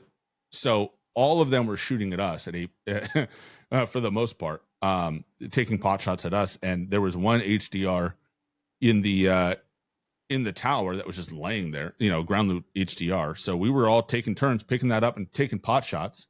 We'd crack them once or twice. They'd crack us once or twice. But the fact that we didn't have, 18,000 plates meant that we were screwing around. And by the time it was time for us to go, the circle didn't favor us, unfortunately. We didn't have any plates. Nobody had plates left because we were screwing around with that sniper instead of just hunkering down and waiting for the circle to move.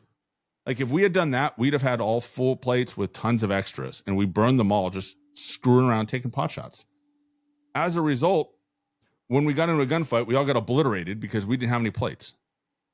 Like, and it was poor decision and poor plate management on our part because we were just bored holding one of 2 power positions, and the circle didn't pull our way. So I'm not going to say that it's a deal breaker for me. It's something that, we can get used to, I guess.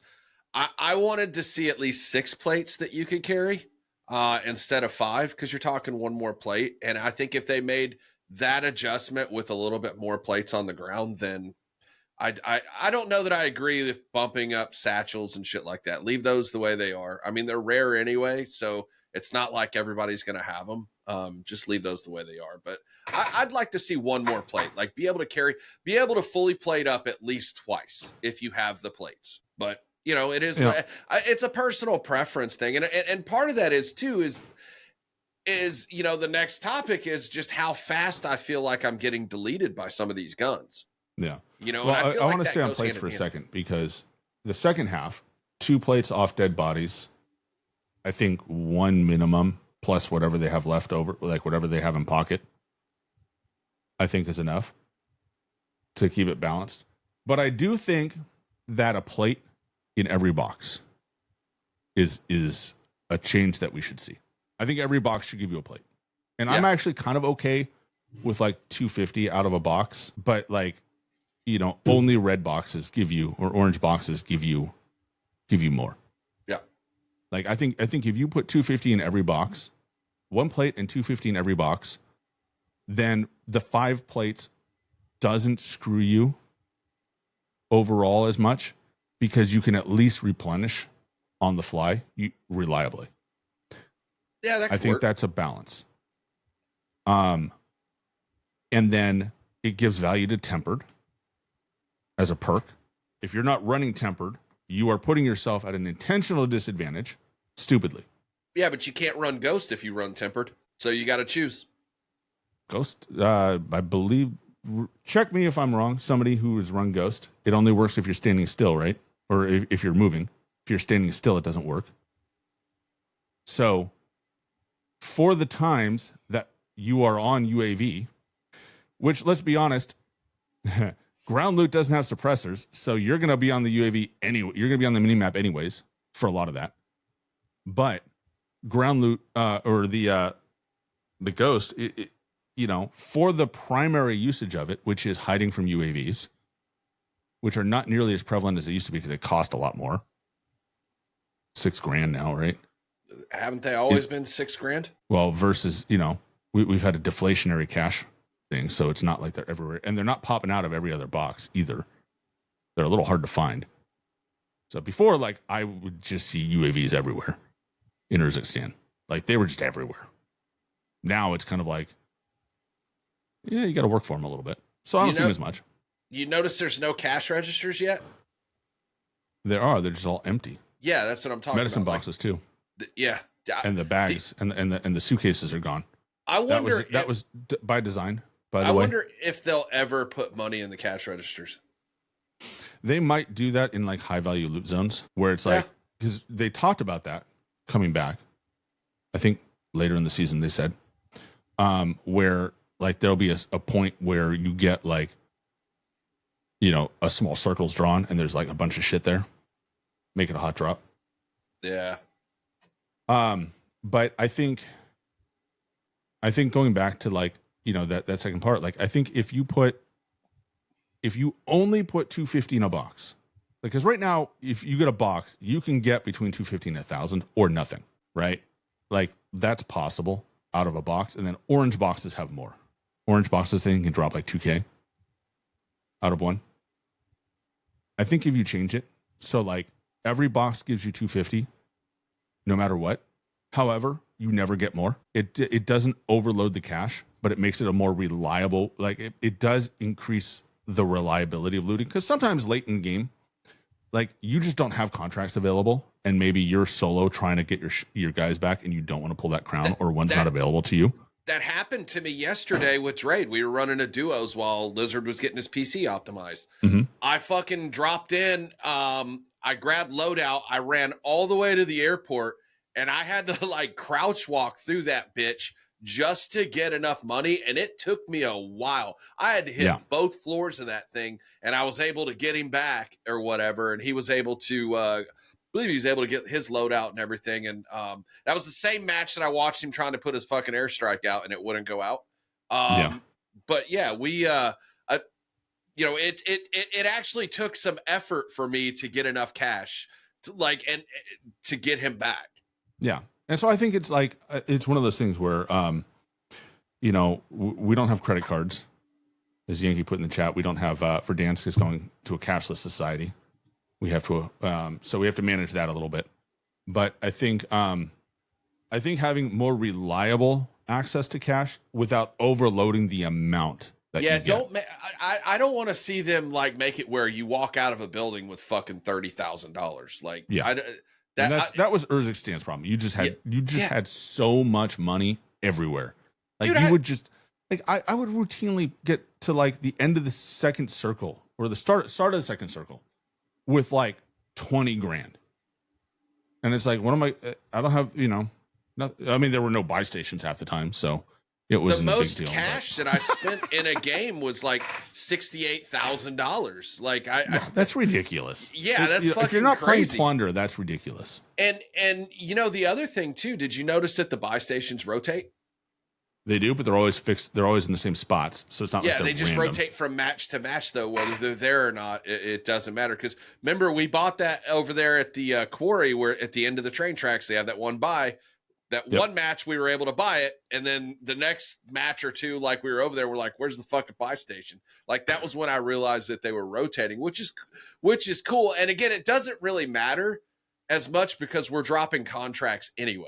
You know what I mean? Yeah. Like if you're running if you're running the contracts, then the cash economy is actually solid. Like, when we ran, I think we perpetually just had 20 grand in pocket between the four of us. Like it didn't really seem to matter because we either killed people going, like that one game we won, like we kind of hung out in the area of that buy station. Yeah. And like we just obliterated teams coming in for the buy, right? And teams running in, and we just and then it's like, oh, you were coming for your buyback. Well, thank you for the 10 grand you just gave me. And Trade's like, hey, let's put this LTV over here. Or I always get confused if it's LAV or LTV. But anyway, so he's like, LTV. Yeah, let's put this over here for end game because he saw where the circle is going to end. And he fucking wiped that team running them bitches over, dude. Yeah. Well, I mean, yeah, it's just good. That's another thing strategy that I haven't done yet is I would like to see them adjust the throw distance just a little bit on the C4. It doesn't feel. I switched off of them. And also, how do you open the fucking thermites? Where are those? Is that part of an event? Because if I go to choose that for loadout, it's locked. I don't know. I thought no, it's locked. You should have thermites available, right? They're on the ground. They're on the ground, but you can't put it in your loadout yet. It's locked. Huh. Either that or I just haven't opened them yet. I don't know if they're in the battle pass or if it's part of an event or they're bringing them back later for loadout. But yeah, you can't. Good question. I don't know when we're going to get those. But yeah. So, all right, we only got about another 15, 20 minutes. So I want to make sure we talk about some of the weapons. To me right now, my favorite gun in Warzone is the AMAX. That's pretty much what I'm running. I tried to run the Kilo and I felt like it was a little inconsistent to me because I'm hitting shots but not getting fulls. Thermites are coming in an event. Oh, are they? They're an event. So I felt like the Kilo was a little inconsistent to me. Like some matches it would fucking delete you or I get deleted with them. But then, I'm getting hit markers with them. Like those guys that killed you down by Dam. And I'm sitting here on, I have the power position. I knock and full kill one. I knock another, and I'm getting nothing but hit markers on not only the down guy, but the other two guys around there. Like, I don't understand, like, that kind of logic. But what were you running again? You were running the Kilo? Yeah, I was running the Kilo on that. But the Grau is actually really good, too. I've seen people fucking delete with that. And the ground loot Graus, I think, are good.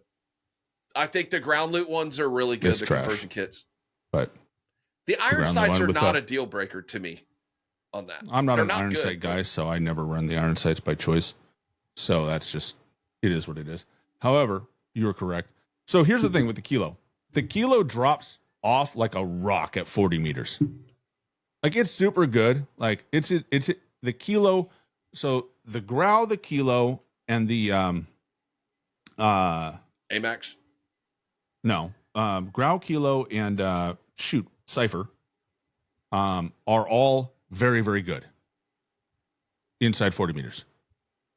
40 meters is where they all drop off, right? They're all about the same inside 40 meters. And then the Kilo, it like hits a wall at 40 meters and jumps like 400 or 300 milliseconds. Yeah, it's crazy. TTK, right? And so like when you want to use an AR, right, is not inside 40 meters. That's not when you're supposed to use an AR. No, it's flipped, right? Yeah. Well, I mean, okay, I take that back. Like, I don't know. I think ARs are like 20 meters plus. So like you get like a sweet spot where it's better than everything else, like than a lot of other stuff, but it's also like easy to use, right? And so there's like that 20 to 40 meter range where it's like it's gonna feel really good. But yeah, you get beyond 40 meters and thing just is like, you might as well just be pissing on them because frankly, you're going to do more damage that way than you will actually shooting them with the Kilo.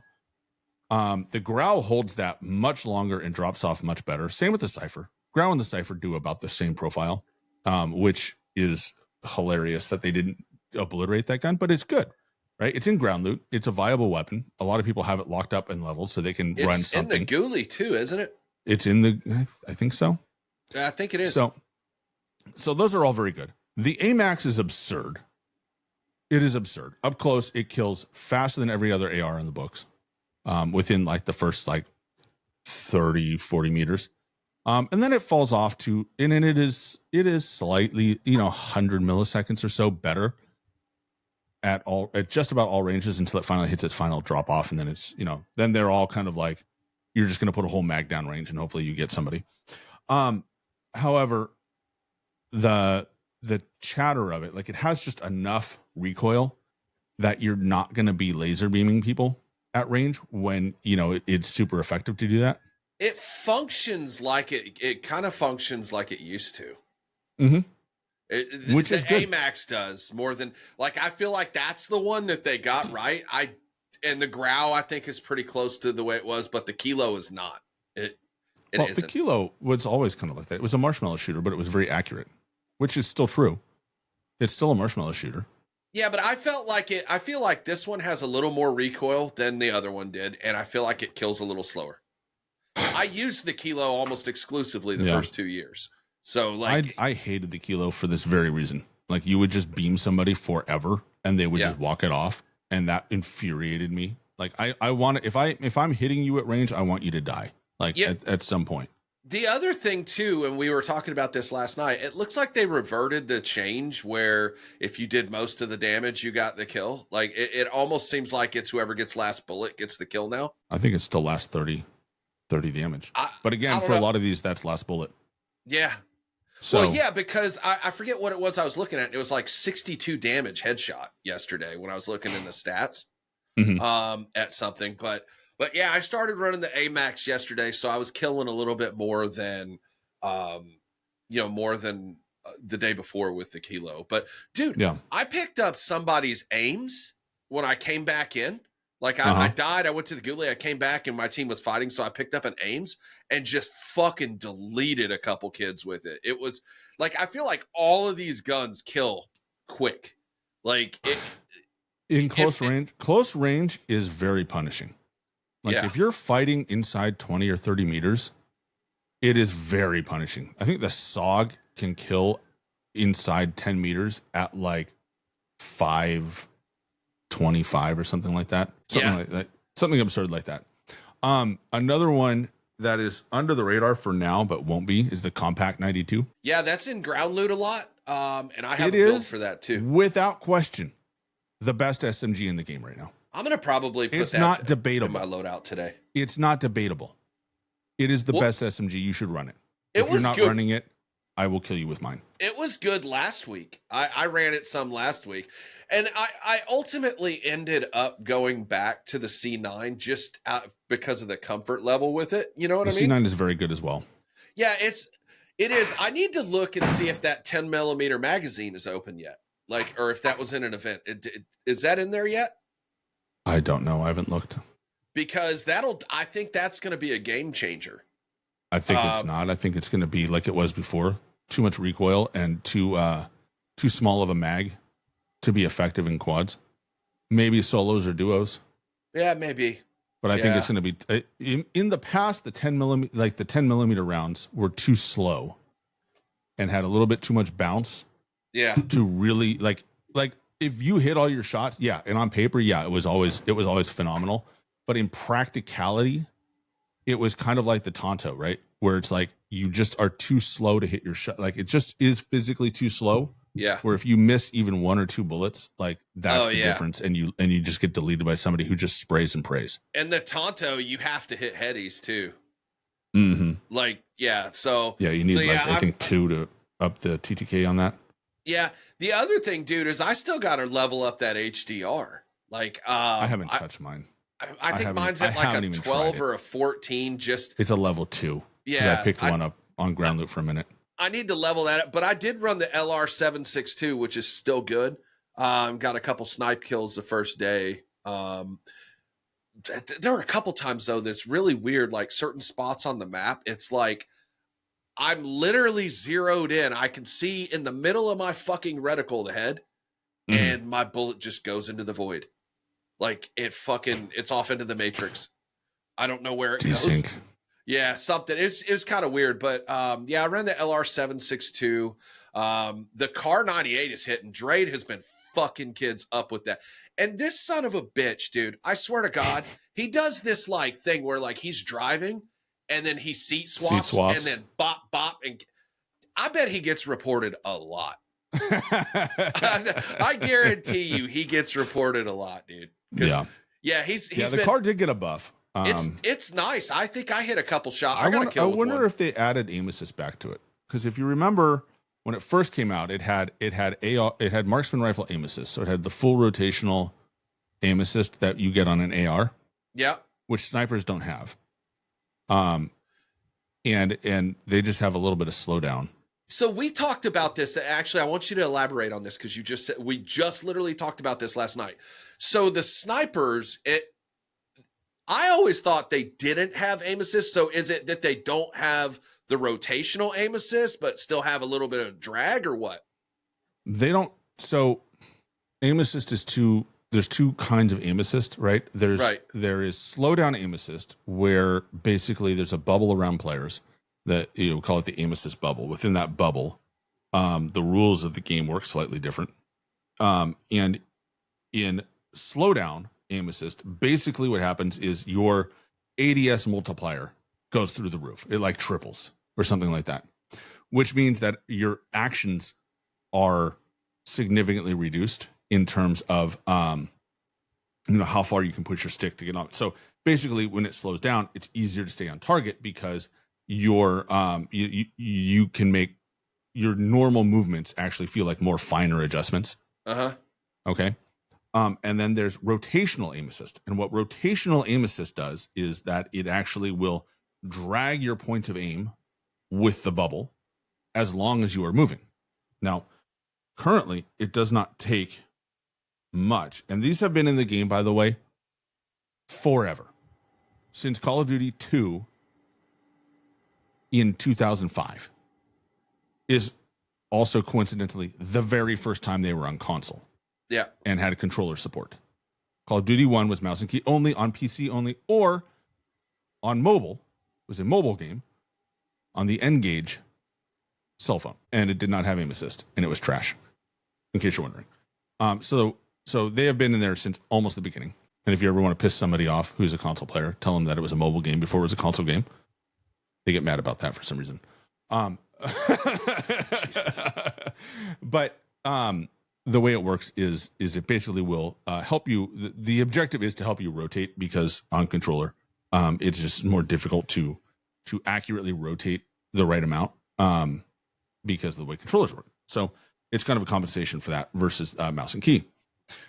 And so together, those two things really makes it potentially easy for you to stay on target. And because rotational aim assist operates without you actually having to move your stick, you just like your aim stick, you can just be moving your body. I think it's about 5% stick movement off center triggers rotational aim assist. It can be very, very sticky is the word that gets used, right? It can just kind of stick to you unnaturally, which it can be an issue, right? And whole other topic for another day. However, snipers have traditionally had very little, especially in the M2019 era and beyond. They typically don't have that rotational aim assist. They are slow down. Okay. So you don't get if somebody, and they'll have a little drag, like if you're on target, it'll drag a little bit with you, but it's not the same, right? As an AR, for example. The Kar 98 has always been different though, because it's not a sniper rifle. It's a marksman rifle. So it's always had full rotational aim assist versus a sniper rifle, which does not. The ground loot cars are good in this game. So when it came back, when they brought it back, they brought it in with the full blown aim assist profile that we have in the current game, which is actually the strongest it's ever been. They buffed it in MW2 quite significantly, versus in terms of like how much it'll rotate for you, which is a lot. So actually, when it came out, you remember it was super broken, like just absurdly broken, and a lot of that was because it had aim assist. It had full blown aim assist, which meant you could just bot people super easy on controller, versus any other sniper rifle. They then, in the nerf they gave it, they removed that aim assist and reverted it to standard sniper aim assist, which along with the damage and range nerfs kind of messed it up. And so it didn't have the right feel to it. So that's why it kind of dropped off the face of the earth. But they buffed it. It got a buff with this update. So it's back. I haven't tested, I haven't looked, but if they put, even half aim assist in there, like it'll definitely be back. Like it would definitely be a legit run that. You know, Yeah. we were gonna talk about the anti-cheat, and I think maybe we should table that for next I want to week. table that for another week because it's too early to tell. I Yeah, do know I agree. that I'll give you the quick rundown. A lot of providers haven't come up. A lot of fly-by-nighters, like the rug puller types, that'll just scam you for money for for developers. They all got up real fast, and I'm hearing now that a lot of them have been detected and they're having problems. You know, I've seen some clips of people getting shut down early. I got a report. I am 1 for 1 in the new era of spotting cheaters. 1 for 1, 100%. Nice. Got an alert last night that, hey, the one guy that I said this is a little sus and popped a report on, down. Well, good shit. So I don't think I've reported anybody yet. Yeah. On this one. I mean, it felt obvious that he knew a little too much. It was one of those things where it was like, I was in a building. He had no business knowing I was there. Him and his buddy. It was just two of them on the roof. And then I moved through the buildings. They just were able to try, like they knew exactly where I was, even though no radar, no no UAV, no heartbeat sensor on either of them. Right. And it was like, there's no way that two guys should be able to jump in and like bust into a room and know exactly where I am. Right. In that scenario. And it was kind of like, that was just a little weird. Turns out I was right. But yeah, for the most part, we're going to see cheaters popping in and out. They're going to be testing Ricochet. But one of my sources told me just this morning that a whole bunch of places got detected. And the big boys that are currently out there are not live yet. Like they're still testing. So we'll see. We will see if Ricochet got the update we wanted, but we need at least a week or two more to kind of make a conclusive decision on whether they've improved it or not. So I don't think I actually have to go. I just got a text. So few vendors. So yeah, if you have anything else you wanted to chat about, guns. You know, the TTK, like the guns themselves. So if you look at the charts on TTK, we could spend a little time on this. It's interesting when you look at when you kind of look at what they're doing with it.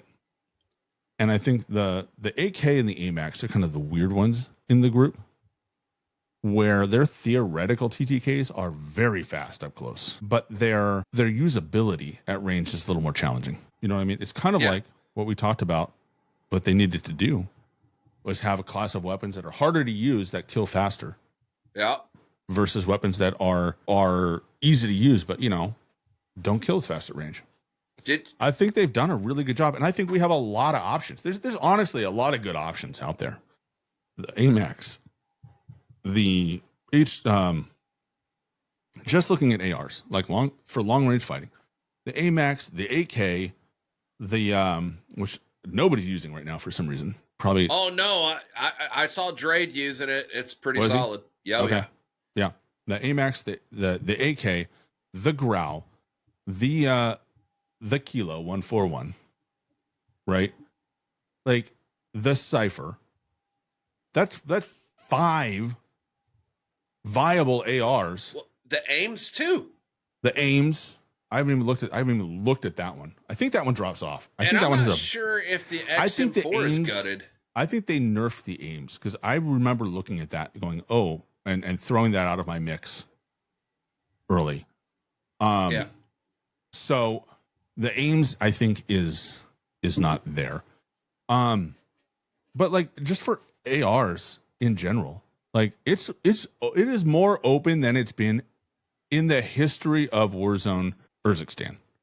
I don't think we've ever had 5 viable ARs in the Warzone 2 era, to be honest, that could all have an argument made for top meta. I don't think there's anything that like separates them significantly without drawbacks. Well, and you want to know something that was actually pointed out to me last night about like metas and just these weapon builds and stuff. Like, if you look at what like Alex puts on COD Munity, Warzone loadouts, it's usually weapons that are more easy to use if you think about it. Like the comp players don't build their weapons the same way. They build for fastest TTK, whereas these loadout apps are building for ease of use, if that makes sense. So now I'm gonna be asking those guys what the fucking build is, because I want the one that's gonna kill the fastest. Yeah, but you got so True Game Data has a tool for that if you're a user in True Game Data, because if you're a paid user, where you can calculate the realistic TTK by determining your accuracy on it. So you go to the firing range, you go to the longest dummy on the firing range, and you shoot them, and you record your score, your accuracy score, right? So you put like 10 mags down range, and then you can calculate your average TTK based on how well you can shoot the gun. That's interesting. I didn't realize he did that. Yeah. So I mean, it's not super popular because people don't care that much for the most part. I think they just want to know. So it's like TTK chart. Here's the thing. I'm going to go on a tirade for a minute because this is actually. I don't want to take credit for it because I'm sure he came up with it on the same, but I was talking about this around the time he started developing the tool back in Warzone 2, where, the TTKs are great and all, but it depends on your own skill. So I would do the same thing, but by hand, which sucked. So I'm glad he developed the tool. But basically you can have I call it the theoretical TTK, right? Where you do the calculation based on, how many bullets you hit, or how many bullets it takes to kill based on damage, right? And then, he started bringing in the combination shot, right? Where you can approximate how many times you'll hit the head versus the chest versus arms and legs, and kind of spread the damage around to get a more realistic view of like the TTK. But that still assumes you hit every single bullet, which you're never going to. You just aren't going to hit every bullet. So, unless you two-tap somebody in the Gulag in the head, and then you do. Ridiculous TTK on that. However,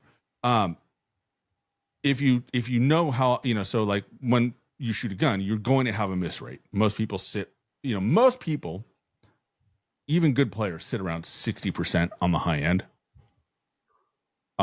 When you actually look at it in terms of mathematics, it doesn't feel that way all the time, but that's where his testing ended up. Like most people sat around between 40 and 60%. And so if you figure out yours, and depending on the gun that you are running, you can have more, people will have more success than others. So, the reality, so when you look at your TTK, what you can do is you can plug in, you can test all of your builds in the firing range, get an average percentage of each gun that you're running, and then you can plug it into the tool, and it will calculate, all right, if you're hitting the combo and you're only hitting 60% of your shots, what's the TTK? And then you can compare your actual TTK with, as close as you can get to real life. I mean, it's still not perfect, right? But it was interesting back in the day because you could look at some guns that had great TTK on paper. However, your ability to use them effectively made them not meta for you. And I think that's one of the, and then we haven't had that need. I mean, there was Warzone 2, and there were some variation. We had some choices back then, depending on the time of year you played. Warzone 3, that all went away. Like there was just one gun. It was like one gun. Even if you sucked with it, you were still better off with that than other guns because balancing issues. However, right now in Verdansk, there is an open meta, and depending on your skill level, it may or may not be best for you to run the AMAX. If you are really not great at controlling recoil, if you don't have your gun built well, if you don't know how to build a gun well, and you're listening to this podcast, shame on you. You should know by now to go to either Warzone Loadout or True Game Data and do some work, or, pick any streamer and just ask them what they're building and build that. But the TTK, like being able to adjust the TTK and understand how well you shoot it. Like I will bet most people that run the AK can't hit more than 50%. But if you run the Growl, I'll bet a lot of people will hit 70. And so you go beyond like 30, 40 meters, and it matters. It really starts to matter. And I think that's what we're going to run into, where someone like Drake can run the AK and hit probably 65% versus, whoever is going to hit, might struggle to hit 40 or 50%, right? The advantage of the TTK is lost if they can hit 80% with the Growl or the AMAX, right? Yeah. Or not the AMAX, the whatever. Insert other gun here, the Cypher. Maybe they're used to the Cypher. So I think it changes the meta for you as an individual in a way we just haven't seen before. We haven't seen in a year or so. And I think that's one of those things that we have to, it's going to start to matter. When people ask, what should I use? You have to kind of make an assessment. Is this person going to be viable? Like, going to be able to use a decent gun? Like, can they run the AMAX and not miss 50% of their shots? Because if you can't, the AMAX kills great unless you don't know how to use it and you can't figure out the recoil, and then you're just going to miss shots all over the place at range. You're just going to pepper them. Versus, you give them the Growl or the Kilo, and they will actually hit most of their shots, and they'll be more effective. So I think it's one of those things where we just have to, we're entering this kind of era where we can have these discussions. We can have debates about what's the best gun to use. Yeah. And everybody can have a different opinion, and everybody can have a viable point. Everybody can make an argument that holds up for why their choice is better. Yeah. And I'm going to point out that the Growl is the best because it's fun and I like it. I haven't really, I've run the ground loot ones, but I haven't put a build together yet. So I think I'll send you my build. I might do that today. I might run it, but it's a 7 attachment build. There's just not enough. Yeah, and I think that's kind of one of the things, and I noted this after the first day, that I've got to just get used to, is how fast you get zapped out. It feels like it's fast as fuck. So just getting used to that, and that in concert with not having the the plates. So yeah, I mean, I think that I think overall it's just going to take a little bit of adapting to get used to that stuff. No, it's going to be a good balance. We're in a good. The game is in. I can't reiterate this enough. Raven fried with this update. They did a good job. They got all the right chefs in the kitchen, and they said, make us something good. And they were successful. They were. I can't argue one way or the other. It's probably the best update they've done. And here's why it's so exciting to me. Because one, they seem to understand what it needs. They seem to finally understand what they need in a BR in Warzone. Okay? It's not trying to be Apex and make it super long TTKs where you have to spend 3 whole mags and 2 reloads and it takes you 25 minutes to get a kill. It's also not like PUBG, right? It's a BR. It's recognizable as a BR, but it has all these twists and all these this feel of Call of Duty. Yeah. And as long as they understand those things, it's the foundation to build the best AR on the market again. When Warzone came out, it was popular because it had a good map that made sense, that worked, and it had a good flow to it. And instead of building up the things that made it great, they went a completely different direction and fucked it all up. Dude, well, I mean, the thing is, too, is, just don't conflate the two modes. Keep those fucking separate. And this, I will say this, too. So we're seeing people on Twitter dropping these high kill games, and it's the usual suspects. But I think as a whole, with the way the game plays right now, you're not going to see that with the same frequency, because everybody used to drop. 20 was not uncommon for a lot of people.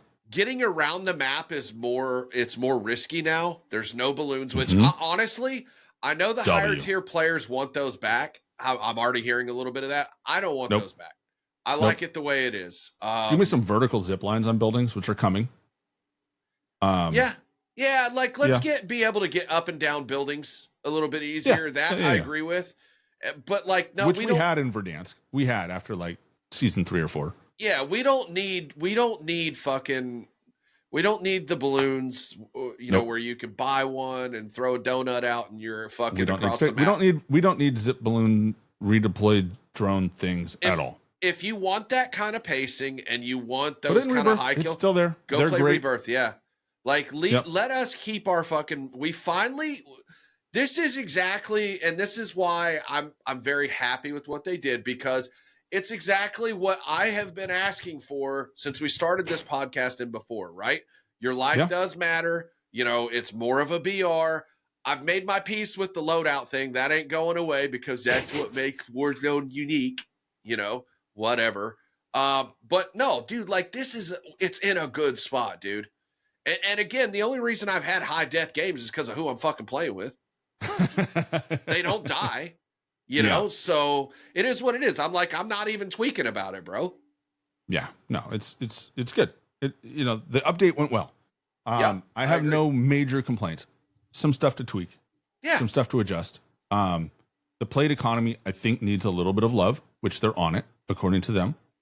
I hope they don't overdo it. However, I think, again, adjustment. And at the end of the day, we're in a good spot. We're in a good foundation. I agree. They have the ability to really make this game great. And it could be the best. Yeah. Go ahead, finish. It could be the best BR on the market again. If they stick to their guns. I think what they also did, splitting up the updates like that, and maybe doing the season one day and then updating the next, I think that partially contributed to why this has been so smooth. And I almost think that's the format they should go with. What's that? Well, yeah, because all the problems landed. Multiplayer had to handle all the problems that came up, right? And let's be honest, as Warzone players, that's fine. Well, and I played multi, and I didn't really have any problems when I played. Well, but you I also didn't get on day one, 6:30 in the first hour, right? You got on later in the day. So I'm not playing during the day like that. So I don't care. By about lunch or 1 or 2 ish, it was all fixed up on my end. Like on the timeline, all the problems seem to have been resolved. But I think they split it like that. Maybe even a couple days, right? Work out a lot of the bugs a day, 2 days. I'd be fine with shutting it down. Well, they're not going to have to shut it down like that anymore. But maybe when they integrate update. Avalon, like if do it the same way they just did that. And also too, I don't know if we talked about this last week, but I'm hearing, and I think it was like Ghost of Hope said that they're looking at map rotation technology for 26, which I think will be fucking huge, because we've had 3 or 4 different times where we've been on the same map for almost 500 days. It's like when was the other time? Well, this one we were on it for 484 days on Urzikstan. And then Verdansk and Verdansk 84, I think they're combining those. That was over 400 You days. can't combine those. Those are 2 different maps. I know it's a reskin of Verdansk, but they changed it significantly. But I mean, even 400 days, like, because I think Caldera's like 380 something. Like it was close to 400. No, Caldera was about a year, because Caldera dropped in December. And Warzone 2 dropped in December. So it was about a year. They kept Caldera alive for longer. It did exist for longer, but it wasn't the main game. How long were we on Al Mazrah? A year? A year. So if it goes over a year, it's because it was an October start, and I think one of them launched in November. But actually, OG Verdansk, I think we had the shortest version of that map, because it launched in March and got replaced in December. See, either way, whether you separate the first two or not, we've had two times we've been on the same. Essentially the same map for name only over 400 so something days. But the point is that should never ever fucking happen. And with map rotation technology, it won't be an issue. I think people staying on the same map for long periods of time, that's what it contributes to negative sentiment, dude. I won't disagree, but you know what? I'll tell you this: that we will. It's going to be like Rebirth Island. We will never see Verdansk go away again. No, it should stay in a rotation. Dude, seriously. All right, so if they rotated the maps right now with everything that we've played, I wouldn't have a problem playing Caldera once in a while. I wouldn't have a problem playing Urzikstan, although I'd hope it'd be a decent amount of time before having. We'll have a so Verdansk 24/7. It'll be Verdansk 24/7, and then everything else in rotation, and no one will play that mode. I would love to have a rotation. Like I think that because like Avalon, if they don't scrap the whole thing, right? Like Avalon, it'd be which cool they to have could. They might. Yeah, I mean it sucks, but like I think it would be good to be able to rotate between the maps. I every other BR does it. Yeah, I don't disagree. I you know, at the end of the day, but I do think that we're in one of those positions where it's going to be like Rebirth Island. Like, I think we've put ourselves. We're in the position where Rebirth Island and some form of Verdansk will always be available from here on out. I just think that's how it's going to be. Well, that can always be their fallback too. Like if they roll out a new map and it sucks and everybody hates it. Oh well, here's the fourth iteration of Verdansk. Have fun. But I mean, look at what we do as a community for Call of Duty. We always like old maps. Dude, we just brought back fucking firing because range. they can't seem to make good maps. And they're so hit and miss on good maps. Like I think they're 1 for 5 on new maps being good. Like in multiplayer. Like in terms of the original maps, it's like we'll sit there and we'll get like an original map that's actually pretty good. Like Stakeout is pretty decent for a small map versus like Shipment. But then we'll turn around and they'll give us Border Crossing or that train map. That very phallic looking train map. I have not played that one fucking time. It's fucking horrible. I'm not playing it. It's as bad as you think it is. I can already tell by just looking at the actual map itself. I'm like, yeah, no, this is fucking awful. Because one team will just sit there and they'll gain control over the map and then it'll never flip. Yeah. Like, and you can't move forward because you can only move forward. And what'll happen is you'll have 2 guys at the back of the train with sniper rifles. So anybody who tries to go like on top, so anybody who tries to go across the top gets sniped before they can do anything. And then you have guys holding kind of forward of them in the baggage cars. And so you can't move forward in the baggage cars. So if you open the door, you get popped immediately. And so you just end up sitting there where you just constantly throw yourself endlessly at guys that are dug in. Yeah. And you can't flip it. Dude. And so you just sit there and all you do is die. And you hope to take someone with you. Did you see that they already brought back Rebirth quads? Yeah, they brought that back first day. I guess enough people were fucking losing their shit over it. That they, I don't think that it was that. Did? I think they kept it off because they were worried about technical issues. If they have multiple map, I think so. I think it's the reason that they put Verdansk the second day, technical issues. I think they were also had some concern that if they didn't, like if they had problems, that like they would have problems with, potentially, Rebirth Island creating issues. If Verdansk had problems, they have to take it down or push a big update. It would mess up, like Rebirth would get in the way. But in this case, it went so smoothly, there were no problems. Everything just worked. So they were like, sure, here you go. You know what I'm hoping, and I don't know if they can do this, but it would be great if they could. Like when, because we were talking about weapon balancing and stuff earlier. Yeah. Like I don't want to see decisions made in Resurgence affect what happens in BR and vice versa. Like I think because there are different issues for both, right? Like sniping, for instance, like we've talked about that several times about how they basically nerfed sniping because of Rebirth or Resurgence or whatever, and they fucking gutted it for 3 years. Like it would be awesome if they could separate, like, if they do a weapon adjustment. I think Resurgence should be part of multiplayer. I agree. I think it should be in the multiplayer sphere. Like, and changes to 2 Rebirth Resurgence stuff should be handled as a multiplayer Yep. mode, which I know is a little unpopular. You could even make it free to play, like make it a free to play version, but it should be covered on multiplayer because that's what it is. It is multiplayer with plates in a circle. Yeah, I agree. It's not a BR, and I think that's and look, it's not a knock against Resurgence. There's fun to be had in Resurgence. I've had plenty of fun in Resurgence. It's just not the mode I prefer. No, it's versus not for me either. A functioning BR. Yeah.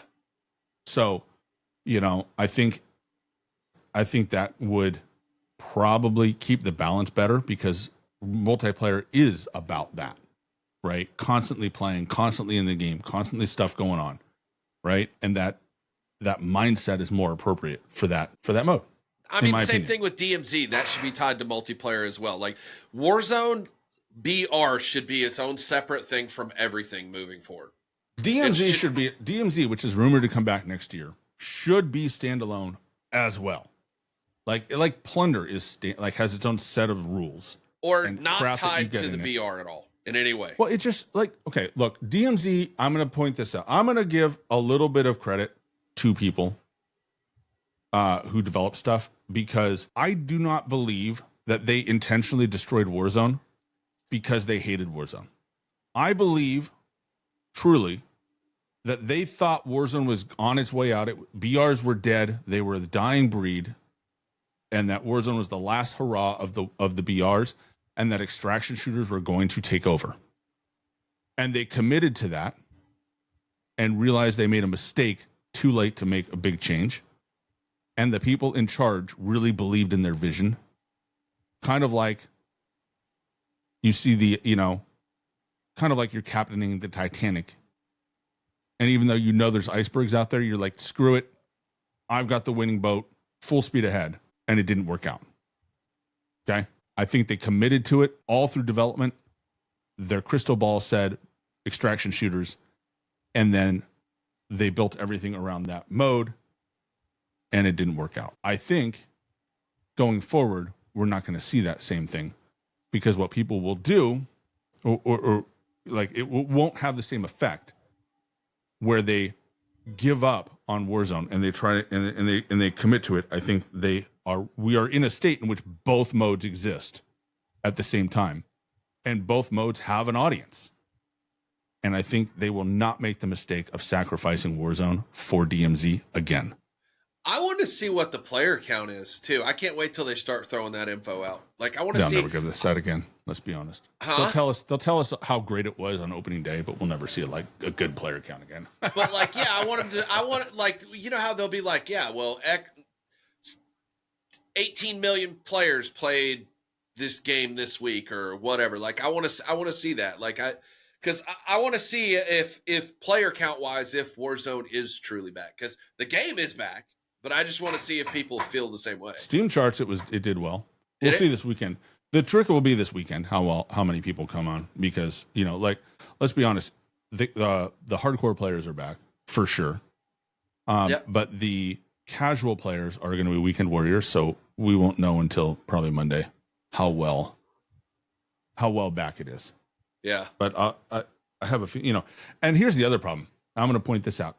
Console players still make up the majority of the casual base. So we're not going to see until they tell us how well it did in attracting the console casual player base. But how does that math work out if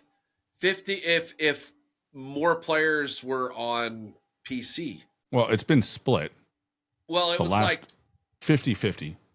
26. I thought it was 26 to 24% of the player base outside of Mobile, yeah. Because remember, it was 16% PlayStation, 8% on Xbox. He gave ranges. He gave ranges, so it works out to about 50-50. And that matched the earnings report at that time, about 50-50. I mean, if you want to split it 59-40, or 49-51, rounding error difference. So the last time we had a good ratio was 50-50. However, it's hard to understand how the Xbox, we kind of have an idea of how it has split, and the Xbox thing worked out. We know that Black Ops 6 started out doing very well across the board, right? People really enjoyed it. It didn't fall off until Warzone came, and then everybody hated Warzone, the integration, because it was terrible.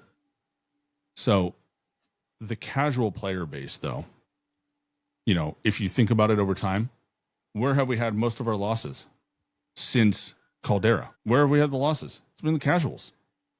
It's been the weekend warrior Warzone players that have dropped off, right? Many of them had to go back to work because the pandemic ended.